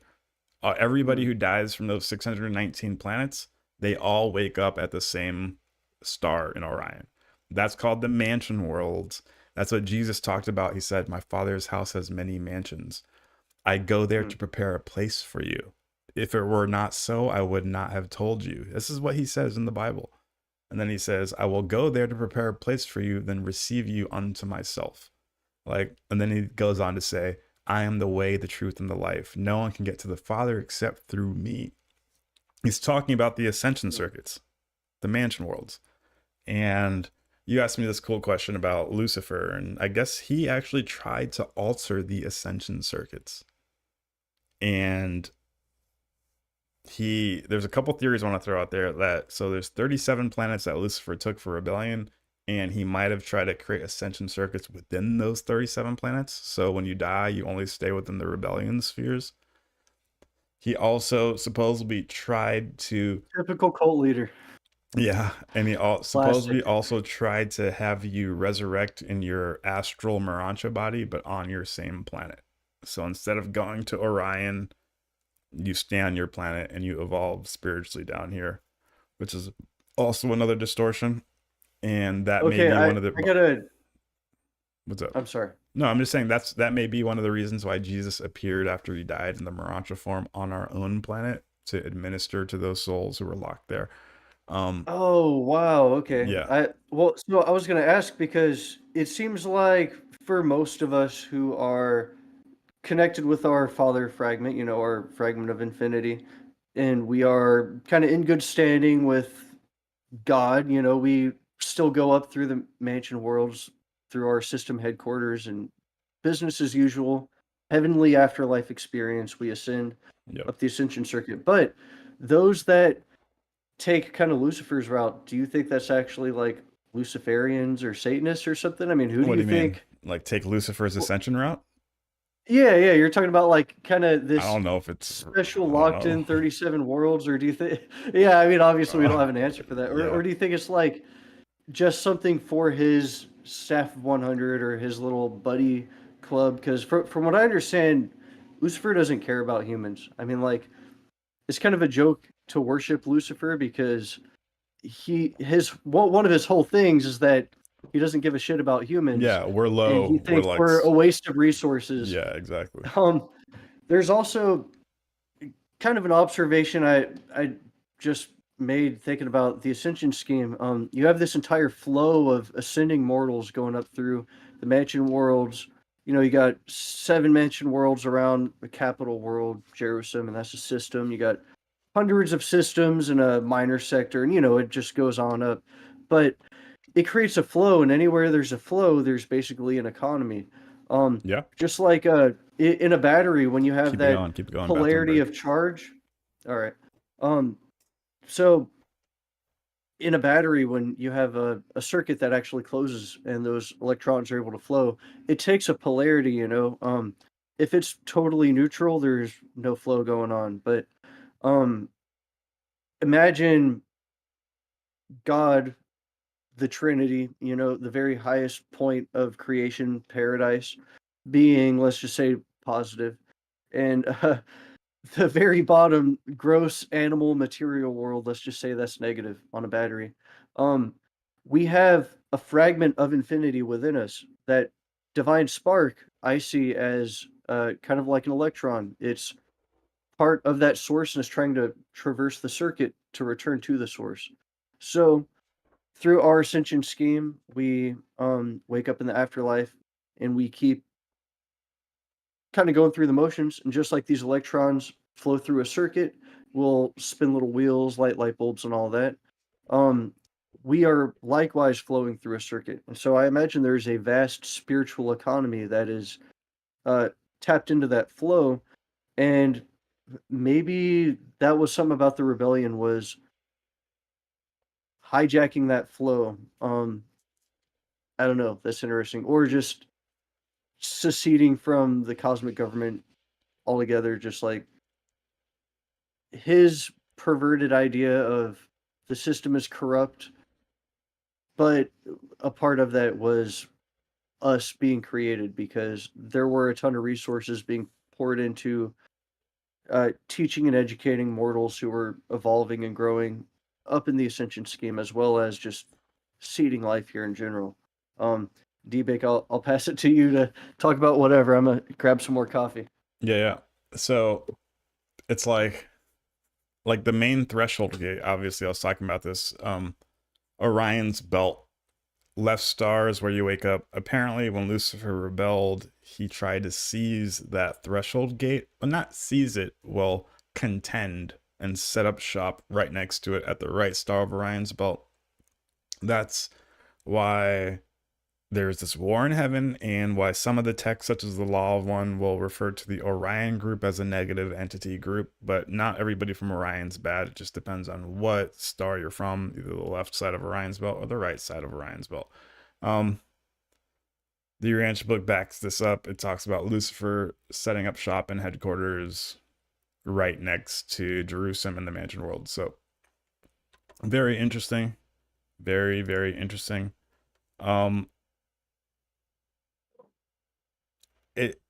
If you're if you really want to get wild with it, you could say that instead of, because I already floated the concept of the 37 planets within themselves, the 37 planets created an ascension circuit within themselves, or you could say that Lucifer, because he created his headquarters at the right side of Orion's belt, and like you said, there's like a stream of flow, Ooh. a flow that goes through Orion. The Urantia book talks about this. Remember, Lucifer set up his headquarters right next to Jerusalem, side by side, so that beings could go listen to Lucifer talk and then listen to Gabriel talk at the same time and get their own opinions. So Whoa, okay. that's what the Keys of Enoch said, that the rebels, the leaders of the rebellion, seized that main threshold gate in Orion where that stream was getting funneled through, and they wanted to create their own ascension gateway that breaks off from the main Mansion World circuits. So that's the theory I like to subscribe to. I mean, I guess they could both be available, the 37 ascension circuits plus going just directly to the right side of Orion's belt instead of the left side of Orion's belt. Those are all interesting ways to perceive this ascension circuits. It's interesting when you look at the teachings of someone like Aleister Crowley, which was highly influential in his day. And think about that, like early 19 teens. That was before Nazi Germany and all that. And I wonder if his teachings had maybe some kind of influence. I don't know. But one of the things Aleister Crowley had taught was that Jehovah, what he called Jehovah, what he perceived as God, Aleister Crowley taught that was a parasite, and that our souls are trapped in this parasite. Yeah, and the basically, when we demiurge. ascend to heaven, yeah, something like that. Like where you got to break away. It's like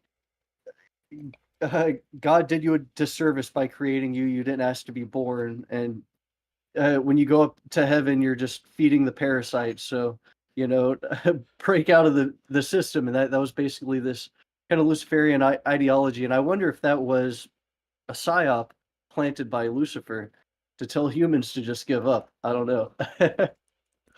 Yeah, it is interesting, especially to just postulate life after death, life in the greater cosmos. I say it all the time. Jesus said the kingdom of heaven. Back in the day, they didn't have the term government, they said kingdom. They didn't have the term universe, they said heavens. So kingdom of heaven is the universal government, the galactic federation. So when you die and you go to heaven, Yes, he's talking about you're dying and waking up on the mansion worlds. And it's interesting to think that Lucifer rebelled and wanted to create his own ascension circuits.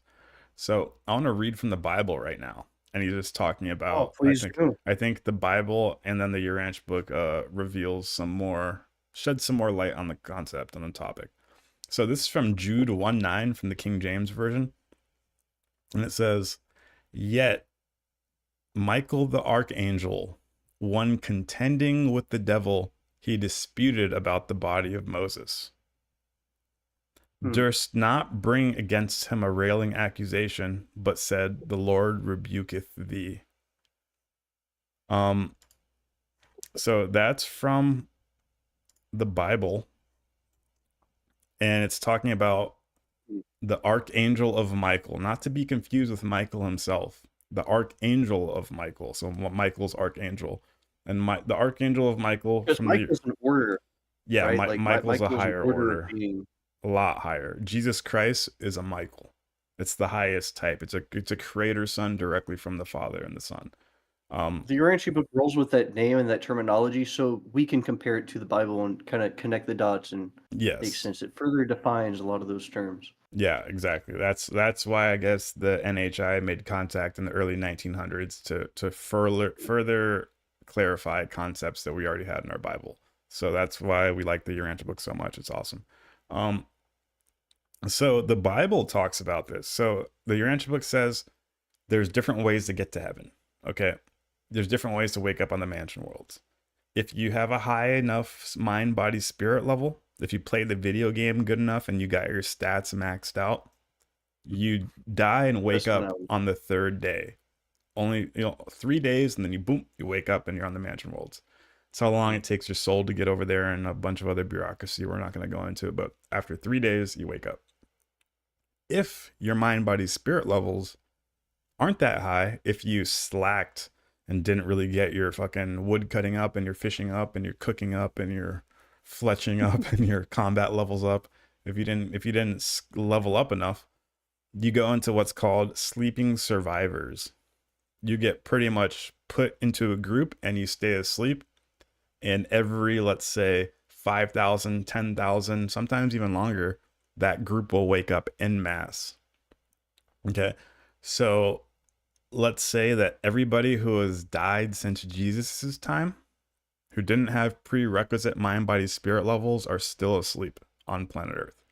And they will get woken up during the next dispensational roll call or sleeping survival resurrection. So you can either achieve the prerequisite mind, body, spirit levels and wake up on the third day, or if you don't, you get put to sleep en masse with everybody else, and everybody gets woken up at the same time, like thousands of years later. You're not conscious of this. If this happens to you, you're not going to notice. It'll be like when you die, you're going to wake up instantly and you'll be like, oh, hey, what's up? And then we'll be like, you've been asleep for 15,000 years. We're like, oh shit. But so that's these are the different ways that you could die and wake up. Now we're talking about the Lucifer ascension circuits and how he altered our local part of the cosmos to kind of trap and capture souls and bring them into a different ascension process. It's interesting that the Bible even talks about it right there. The archangel of Michael contended with Lucifer over the soul of Moses. Now, I'm going to go to Urantia paper 52, Planetary Mortal Epochs. It says this: on Urantia, the establishment of this new and living way was a matter of fact as well as of truth. The isolation of Urantia in the Lucifer rebellion had suspended the procedure whereby mortals can pass, upon death, directly to the shores of the mansion worlds. Before the days of Christ Michael on Urantia, all souls slept until the dispensation or special millennial resurrections. Even Moses was not permitted to go over to the other side until the occasion of a special resurrection. The fallen planetary prince Caligastia contesting such a deliverance. But ever since the day of Pentecost, Urantia mortals again may proceed directly to the Moronta spheres. Well, so I guess even Even Hmm. before Jesus, nobody woke up on the third day. It suspended that. Everybody went to sleeping survivor. A mass resurrection. Hmm. That's wild. That's interesting. So a point I want to make here that I find fascinating about the implications of what the Urantia book says. Assuming that is a revelation, even if it was tampered with by humans, which is up for debate, and that's a whole other discussion. But there's so much new information there that has no predecessor in theology and philosophy.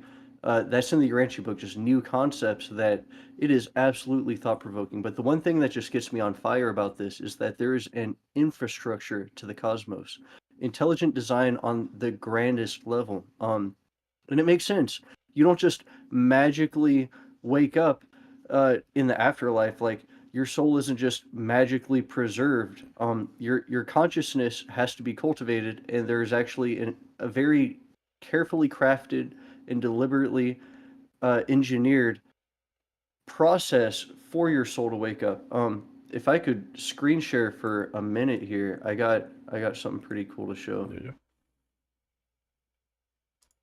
All right, so this artist Drew Barry does these incredible animations of molecular biology. Unfortunately, I only got 720p here. I wish I could see a higher resolution version of this, but this is RNA transcription in the body. So this is the mind-boggling molecular machinery happening millions of times inside of every single cell in your body.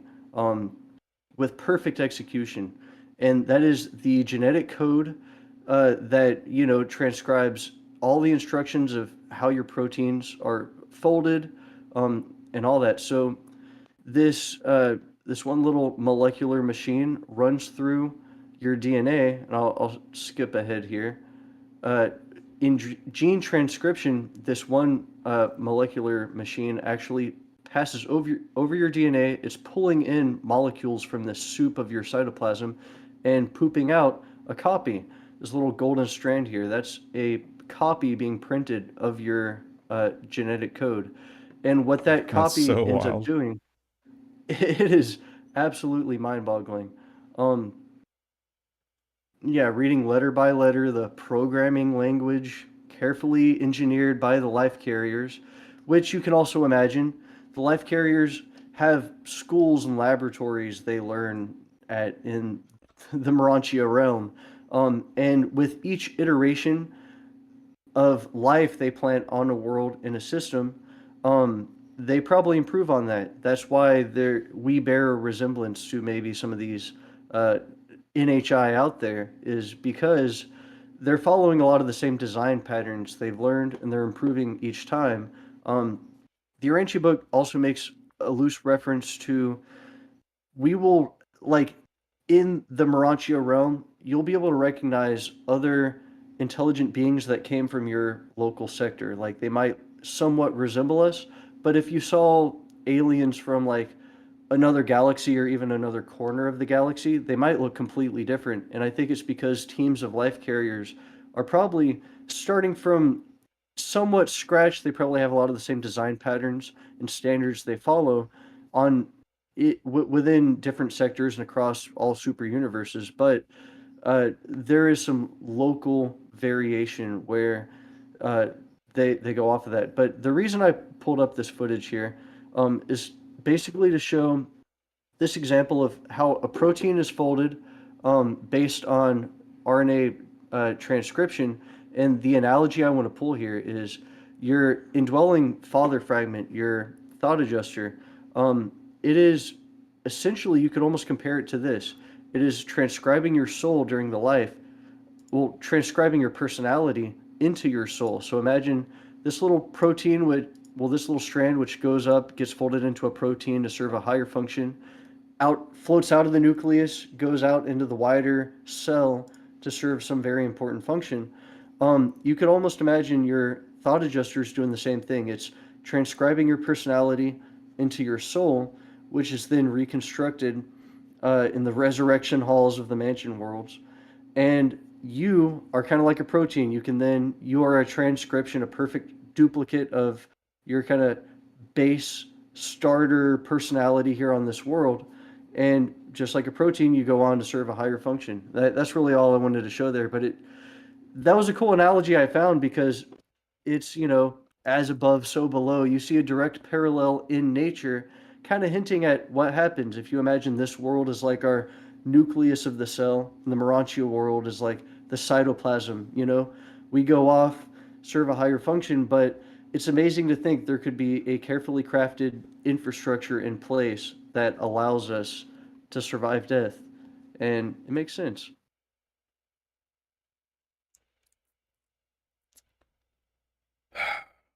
Now I gotta scoop my brains off the ground. Thanks. Those videos are beautiful, dude. Those are Yeah.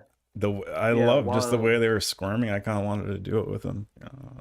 It felt good. It felt good. Dual Yeah, squirmy dance, that's that that's brownie a in motion. that's a great it's a great do the DNA, do the DNA. Hey. Get down, do the brownie in motion. Now, Seriously, no, really that's really cool. to bring it back full circle, is NHI responsible for human spirituality? In a way, yes, because angels are non-human intelligence. I like NHI because it's a broader term. It's not just extraterrestrial, ancient aliens. Uh, Thank you, Andrew Lazaro. Ancient aliens always asks the very deep, thought-provoking questions. Did extraterrestrials have an influence in our history and all that? But extraterrestrials, it doesn't roll off the tongue that easy, and it kind of implies, you imagine in your mind like gray aliens coming down and Yeah. influencing us, when really like gray aliens and Pleiadians and whoever else is out there is kind of still on this material level. You also have NHI on these much higher overtones of reality, which are also having an influence on our spirituality and the meaning and the beliefs. That's really what's important here. Not just the craft they're building, these advanced beings might be building. We got to earn that ourselves. We got to figure that out. But the spiritual lessons is what's going to get us there, to that era of light and life, where we can actually begin cooperating and doing the golden rule that Jesus taught from the beginning: the brotherhood of man and the fatherhood of God. We're all on the same page. We got to pull our weight. Yeah, and it's exciting that it's actually happening finally. Yeah, the kingdom of heaven that Jesus is talking about is actually getting established. And we're going to have anti-grav, dude. Anti-grav and Jesus. Goddamn, bro. That's fucking awesome. It's like a movie, man. Perfect combo. It's like we're in freaking goddamn Star Trek. Get the UFO, goddamn Bobby. All right. I'm gonna play some stuff. Let me get back to some Jake Barber. All right. Share my screen for you. And Thank you. Last time I kind of I forgot. watched it My with the bad about delay that. on the Yeah. live stream. Shout out to the chat. Shout out to everybody still in here. Everybody still watching it. Appreciate that. If you ain't got you a shirt already, go get you a shirt. We're trying to get this app distributed ASAP, and then we're trying to put buildings in every city, so that $9 goes a long way. Shirts, links in the description. Check it out. And if you're not I love that, subscribed, press the subscribe button. What are you waiting for? God dang Please it. do. All right, let's watch some of this Jake Barber with them eyes. Check it out. I love that. And do you have intense any series. idea, like, how these craft were piloted or kind of controlled? Well, it was obvious that this crash recovery effort Yeah. was coordinated with another program that had to do with an interest in how consciousness had an impact or could interface with technology. Yeah. We were also invited to be part of a program that dealt with the research and development of the building of a system in which a particular human, not non-human, a particular human with a disposition and talent for manipulating their own consciousness could interface with certain technology. So there's a certain effort to reverse engineer these craft. That effort very quickly led to the idea that the power plant for these systems and the interface to manipulate that power plant wasn't done through a mechanical interface of levers of phalanges in order to manipulate control systems. It was done through the mind. Boom, baby. Beautiful. See, you're over here thinking these guys just talking about some woo-woo crap. These guys need to stop. Nope. Bringing it back. Special Forces Jake Barber. Deep state UFO anti-grav programs verifying everything we've been talking about the past couple years, that you can interface, you can connect with NHI, with celestial beings, with the Space Brothers, and get information. And it's interesting, the Keys of Enoch talks about that, how they call it Brotherhood Merkaba crafts, or Brotherhood vehicles, or Merkaba vehicles. The Keys of Enoch says that they interface with them mentally or telepathically, and that the crafts don't even work unless it has a consciousness inside of it.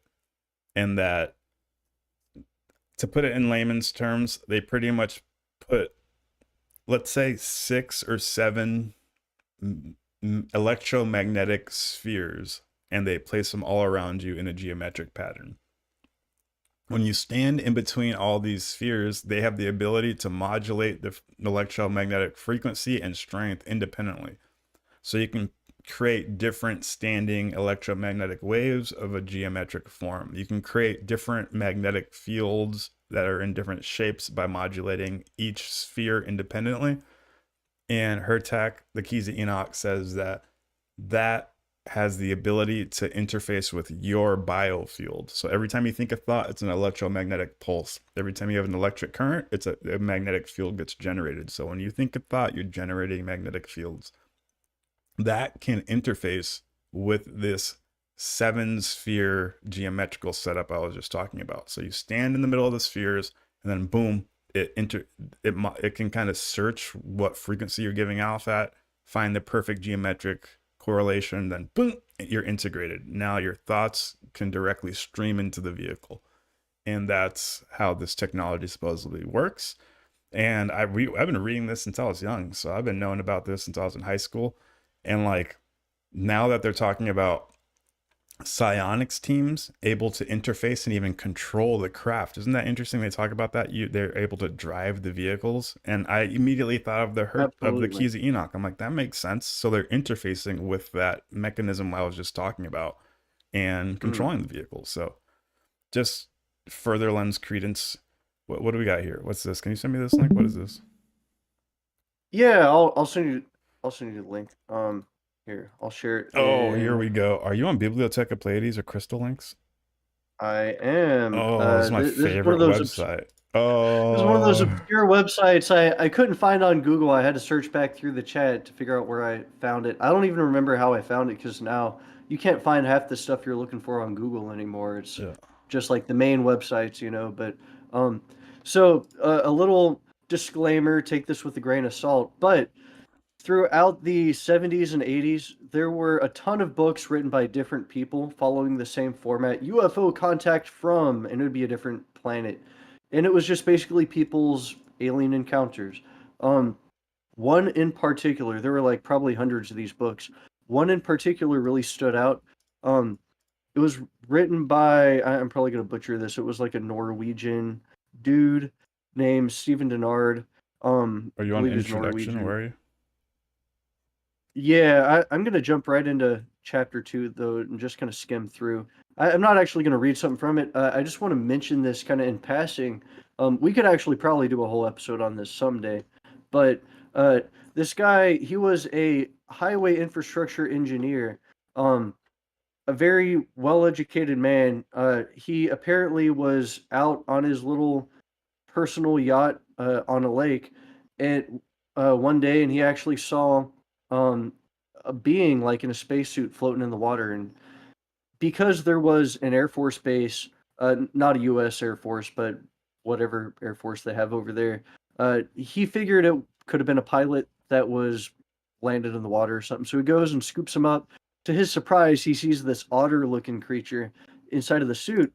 And apparently a craft starts emerging from the water, and they were testing if this guy had kind of the heroic heart to either like flee out of fear or actually respond and try to save this being. So they bring him on board the ship, apparently give him all this information about their world, their civilization, And the Yargans, apparently they evolved on similar to Earth, like a water world, maybe with a lot more water and wetlands.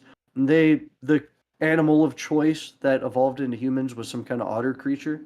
But what really stood out? There were a few things that stood out about this weird ass book. Um, One of them is that he hired a very talented illustrator to create these drawings and diagrams of their entire world and all their technology. So this shows a cross section of their highway system. They have these trains, which he's got other depictions showing their cars, which are picked up by the trains, and so you drive your little car around. It gets picked up by the train. You can travel around, get dropped back down, stuff like that. He shows these structures that they all live in, and they're basically these giant um, radial buildings with a big central rotunda garden meeting place kind of area where they do agriculture indoors. Apparently, they got harsh winds outside and stuff. But the reason I mention this, a few reasons. One, he witnessed apparently because they showed him a lot of stuff on their screens or their holograms or whatever, just about their daily life, their civilization, their factories and stuff like that. But he saw young Yargans basically being trained in a school in these buildings, just in the central rotunda, learning how to interface with uh, technology using their minds. So he saw them creating art arrangements, building sculptures by trying to levitate these objects and coordinate them and stuff like that, which I thought was really interesting because he says they were learning at an early age how to interface with this technology, which was dependent on a conscious connection. Um, so that someday, if they were to pilot craft, that's how you interface with this kind of craft that can create a bubble and travel around across the cosmos. Um, there's a lot of cool illustrations in here. Um, I'll just kind of skim through. That's some Yargan family sitting in their home. Um, there were a few interesting things. He goes through the schematic of their flying saucer. Apparently, that's a very standard design across the entire cosmos. Um, that was kind of a plot of these giant buildings. They all look pretty uniform. They're connected by these highway monorail systems, but uh, they're kind of massive shared living quarters. Um, but there was a lot of interesting information here. Let's see, this is Jorgen Society, Jorgen Spacecraft. One thing that also stood out was part two was on philosophy. He actually talks about how he learns from them that there is that Jesus was real, that there actually is such thing as a Lucifer rebellion, that there is actually a celestial Oh, it talks government about with that in angels and this? all that. Yeah, that was one of the things that stood out to me. Interesting. Another thing, they talk about how the craft works. There are in this cross section, you see these two circles here. There's these rings that go around. He says those are actually synchrotron storage rings. So they have particle accelerators with, uh, with synchrotrons, you have this particle beam. It's a pure beam of light, the brightest light in the universe, which we have unlocked. That's what CERN does over in Switzerland, which I'm really excited about anything they do. He says the way these craft work, they have two opposing beam lines counter rotating in different directions. And then this vent, this outer vent, where there's little ducts running all along this, and the beam lines will open up at any given point, and where the beams converge, that's what gives it thrust in any certain direction. Um, then, of course, this was actually touched on in that interview Joe Rogan did with those two UFO dudes. They're talking about the shape of the flying saucer. I'm sorry, I'm getting it mixed up. Louis Elizondo says this in Imminent. I listened to the same things just recently over the last week, but Louis Elizondo mentions this in Imminent. They were in the Pentagon. He had his task force, and they were just talking about flying saucers. What are they? Why are they shaped like that? And their working theory was that a lot of the stuff you observe with a flying saucer doesn't seem to make sense. How they seem to defy physics and all that. The speeds they go at, they would turn any of the occupants into jello. And what they ended up arriving at is it seems they generate a bubble, like a field around the craft.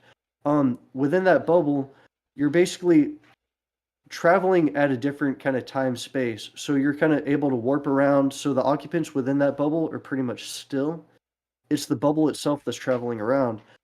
He says this explains a lot. It explains why people standing near the craft experience radiation poisoning and weird radiation effects because this bubble would have a lensing effect. So regular light waves would get shifted up the spectrum into like X rays, gamma rays, and that kind of stuff. And if they're deflected back at you and you're standing too close, it'd be like standing behind an F-16. You know, you're going to get hurt. He also says this shifting of light would explain why some UFOs seem to shimmer with a blue or red aura. It would be blue shift and red shifting. They're shifting the light spectrum as they're moving around. And also the saucer shape just makes sense because the only craft that would fit within a bubble would be a sphere, but a sphere maybe might not be aerodynamic. So a saucer would just make sense.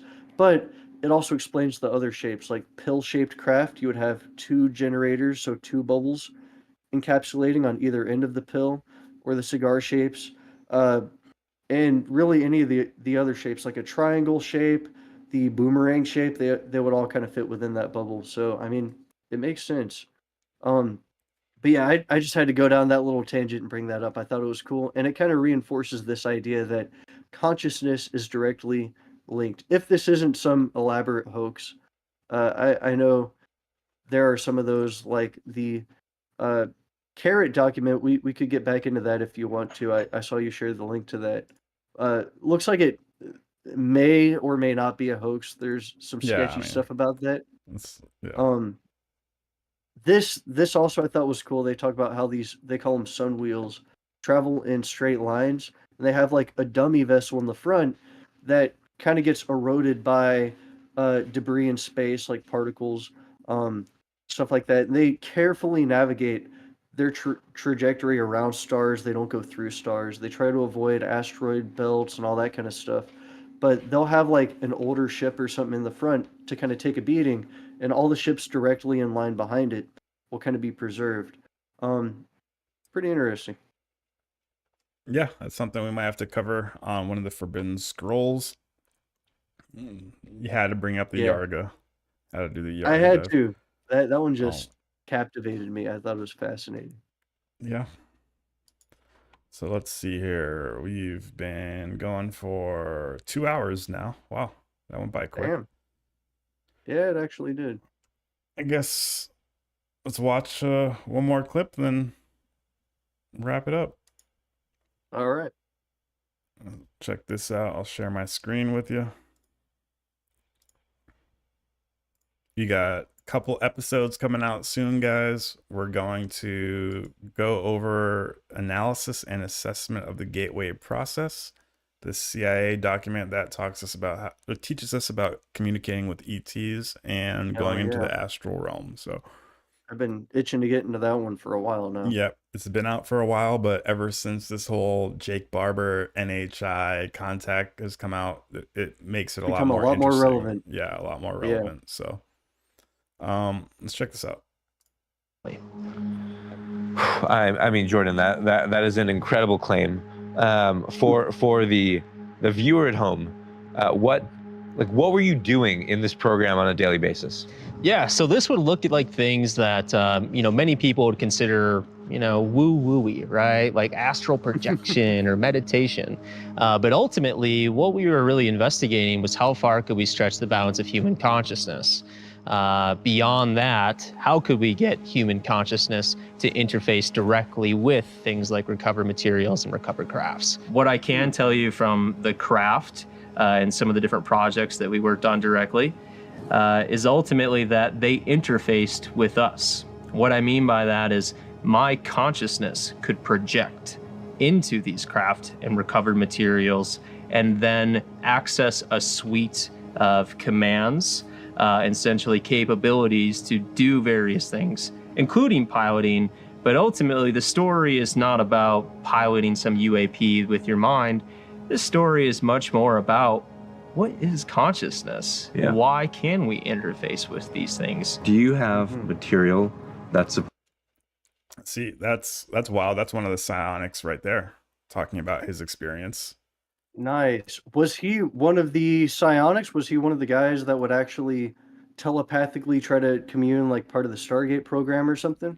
Yeah, Or was he apparently. one of the administrators or something? No, apparently I think he was a psionic on the actual government team, and now he's on Jake Barber's private team. Oh, cool. Yeah. So they got a real homie in there that's actually interfacing with NHI technology and communicating with it. And he's done it, and he even says this isn't the most important part of this entire thing. It goes deeper than that. But it just shows that this is a real thing. You could go do this tonight. You can go outside and try it. I implore you to go try it. 30 minutes sitting down there. Just 20 minutes, 15 minutes, 20 minutes. Just sit down, meditate, and ask. Genuinely ask, not from a place of fear, just of like meeting a good friend, meeting a good homie. Like, what's up, man? Like, I want to be part of the process to help us get into the Galactic Federation. I will use my mind, body, spirit complex. The more we do this together, the quicker the process will be. Do you guys want anti-grav or not? If you really knew that all it takes is 30 minutes meditation at night, everybody doing it at the same time for like a year, and then we all get anti-grav, then it's worth it, So don't be the reason we don't enter the Galactic Federation. Try to contribute a little bit of your mind, body, spirit complex to the cause, and get out there and meditate for 15, 20 minutes tonight. Absolutely. Now there's actually a few more things I want to say while we're on this. One, I just want to say, spending 15 minutes like every night just in deep meditation, contemplation, prayer, you actually can contact your guardian angels, your indwelling father fragment. When you go and try to transmit those messages and channel them, everyone's got to take it with a grain of salt because there's a good chance your imagination has a strong influence in whatever you're writing. But you can have a deep personal experience that's very meaningful to you. You can access your subconscious mind while you're awake. Dreams are very important for that very reason. You're unpacking your subconscious mind, and your dreams are giving you signals. If you're having nightmares, there's something you're not unpacking during your conscious mind, and you really need to figure out how to unpack that. But something else I wanted to mention, actually, was the whole reason I brought up the Yargan thing in the first place, and I forgot to mention it. But one of the claims that book made was that every single planetary human race, like the human race, has a collective unconscious, but the planet itself has some sort of other unconscious that we can all tap into and program. And one of the things that Yargan book said was products like whenever we design a new car, for example, and we draw out blueprints for it, that product, it's a pattern that is kind of stored in the consciousness of the planet. Any kind of creative design, belief systems, religions, things like that, they're all kind of in this. You could call it a hall of records or something like that. That's where that idea of the Akashic records ties in. So this idea there is some kind of database on the planet that has our shared knowledge, and it is interesting. We bring it up a lot, but like how there's numerous examples. I'll probably have to find some later, but of inventors on different parts of the world racing to the patent office to file in a patent for something like the radio, for example, where the light bulb comes on at the same time, and now everyone has access to this idea. Likewise, in something like sports, like Olympics, when someone runs a mile faster than anyone else, that sets the bar higher. And now, as we move forward in time, anyone can meet that bar and push it even further. What you got here? Oh, nothing. Keep talking. I'm just, prepping the people. We're gonna go out with a little funny bang. One more. Yeah, here we go. It was Ruwa, Zimbabwe. Ruwa UFO. Yeah, let me share this real quick. What are you looking into? What you got? Mm. I'm gonna share a few images here. We out here living life, man. You're a celestial being. If you didn't know that, if you're hearing this for the first time, I'm glad to have made you aware. You All right, so are a this, cosmic citizen. What, you sharing your screen or what? yes, you are. All right, so this is one last thing I wanted to bring up. There are a ton of incidents like this, but the aerial school UFO incident in Ruwa, Zimbabwe, it's considered maybe an incident of mass hysteria is an explanation for it. I don't know, but in the 90s, a an entire school of children in Ruwa, Zimbabwe had a UFO encounter, and they all ended up drawing these little drawings of what they saw. They saw a craft land down, and people come out and approach them. There's all these different drawings these kids did of it. But what was interesting to note, there was one dude I was listening to. I think it was in that Joe Rogan podcast with those two guys, but they were talking about how interesting it is that when you look into it, there are a ton of incidents like this where there are schools that like remote schools that encounter UFO sightings where it seems like beings actually come out of the craft and interface with them. And the theory was these beings might not even recognize that those are just little school children. They might just feel the vibes like these are like pure of heart. This race is pure of heart. Let's touch down and make contact with them. They seem like they're ready for us or something like that.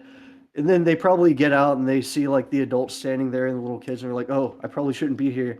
Um, but it's interesting. It shows something with that pureness of heart and intent, um, and making contact with these beings. That seems to be what they're looking for. Is uh other beings out there that are kind of on the same wavelength. And a lot of these, there's a chance like we might have regular visitors. We might even have different alien races that have bases here, which is a pretty interesting thought. But there could be a multitude of alien races that are just passing through. They've never even seen Earth before. They might look it up briefly in their database and they're like, you know what, we really got to pull off our gas. Let's just dip into the ocean and get some water. And then they're like, while we're here, let's see if we can visit the natives. Um, I don't know. That's pretty interesting. I just had to share that. Yeah, or those aliens are space pedophiles, one of the two. Uh, Or that. you never know. Don't put it past them. Space freaks. Uh, yeah, so I think it's hilarious that this is finally coming out and people are still freaked out about it when we've been talking about this for not only us for years, but the human race has been talking about this since the beginning of time. Making contact with the space brothers, praying and communicating with angels, going into a meditative state and encountering these beings, smoking DMT and encountering the machine elves, people with out of body experiences, near death experiences. This is normal. The Aborigines, they have the dream time when they all fall asleep and share dreams together and they wake up and talk about being in the dreams together like it's normal. This is not groundbreaking. This is normal. It's only to us ignorant Western Americans it has to be the military saying it or it's not real. It's kind of corny, One, he himself is talking about recruiting psionic people from different backgrounds, like the Hindu backgrounds, third world countries, that kind of stuff. Yeah. So from cultures where they believe this, and you're the outlier if you don't believe this. It's only in this Western culture over here that we think this is crazy. Oh, wow, this is woo woo. No, it's normal. Look at human American society today. You think that's normal? No, it's fucked up. Why do you think it's all screwed up? Probably because we're not in touch with this spiritual side of reality that these other cultures are in touch with. So we need to start applying it. Like imagine that fusion, American Western culture fusion. Imagine like we export culture. That's like our main export now because we don't fucking make anything. We've outsourced all the production, but we can still be the leaders in this new spiritual cosmic culture where we fuse spirituality and all of these new concepts into a cool integrated melting pot way of thinking. We pull from all cultures. You know, America is the grand melting pot. We allow people from everywhere. Now let's coordinate and bring these religions together and show the world that you can mix and match. You can pull from Judaism, you can pull from Christianity, you can pull from African religions and Middle Eastern religions and have a conglomerate, a composite of all these belief systems and incorporate NHI and UAP. That's the future right there. That That's is what I'm what talking Jesus about. taught was religion is a personal experience. It's your personal relationship with your creator father. It doesn't have to be something that's completely institutionalized and written down into a dogma. That's what Jesus taught during his day. He was crucified for it. And ironically, many Christians today still kind of hold on to dogma. But Christians also kind of hold the secret, which I think you know my conspiratorial mind goes towards uh, the occult elites or whatever. I think Christians are some of the few people that can see right through that, and so Christians are maybe in a dormant state, but holding a tremendous latent power waiting to be unlocked to totally transform the world. Um, I see Unaverage Joe here in the comments says, "Don't limit yourself to nighttime. Daytime meditation and summoning of craft is possible too." There you Wink. go. Um, Straight up. that's actually that's a good point. Uh, one thing I'll say about that here, I'll share my screen one more time to show this image here. Um, from my understanding of human brain waves, you know, when you're in a deep REM sleep, you're in delta phase. When you're in meditation, like deep meditation or something like that, it's the theta phase. But like, so in an average day, you're getting your deep sleep delta. You start waking up, and for like a minute, 2 minutes, something like that, you're in theta. Then you start waking up, going into alpha, getting your day going. Then as you go throughout the day, you're driving to work and stuff, you're in beta. And you go up into gamma, which is like heightened perception. It's also your most stressful state of mind, but it's very practical. You know, it's what gets us moving through the world and getting shit done. A lot of us will go throughout our day kind of unwinding when you get home from work, and then you kind of like almost skip past this. You go to bed, and for like a few fleeting moments as you're falling asleep, you go into this theta state, and then you're asleep, you're out. The whole idea of meditation, which you can do during the day, is just finding a moment where you have some time. You're not concerned about time or place. You're not concerned about things or people or anything. You got all the time in the world. You just meditate, get yourself in that mindset, and you got to get yourself into that theta brainwave. I would just say it's less practical for most people to do if you're working a 9 to 5 kind of thing, but certainly possible, especially on a weekend or something. If you got no responsibilities you got to urgently attend to or something like that, then yeah, I don't see why not. You could probably get into that theta brain state. That's also where they say like miracle healings occur, and all sorts of other miraculous phenomenon like psychic powers and all that, you know. But there's a lot to explore there. Yeah. Yeah. So you can interface with NHI. That's the big takeaway right now. Reality is a lot more mysterious than what you fucking can think. It's exciting. Let's represent. Let's try to get this planet changed. If you are a new viewer, I want to implore you to press that subscribe button so you can stay up to date with the rest of the celestial broadcasts. Hit that like button if you already haven't pressed it, because it helps us get this message out to other people. Jake Barber has opened up the floodgates. That's why I got this funny meme up here right now. I'm pretty sure, like I said, you guys need to help be part of this. You need to help the planet integrate with the Galactic Federation. If you're not going out and trying to communicate with these beings, then you're only holding us back. The more people that do it at the same time, the quicker we're going to advance into that stellar civilization era. That's why this meme's up right now. I thought it was hilarious. I saw it the other day, and it's an alien saying, "Don't communicate telepathically with me or my ship ever again."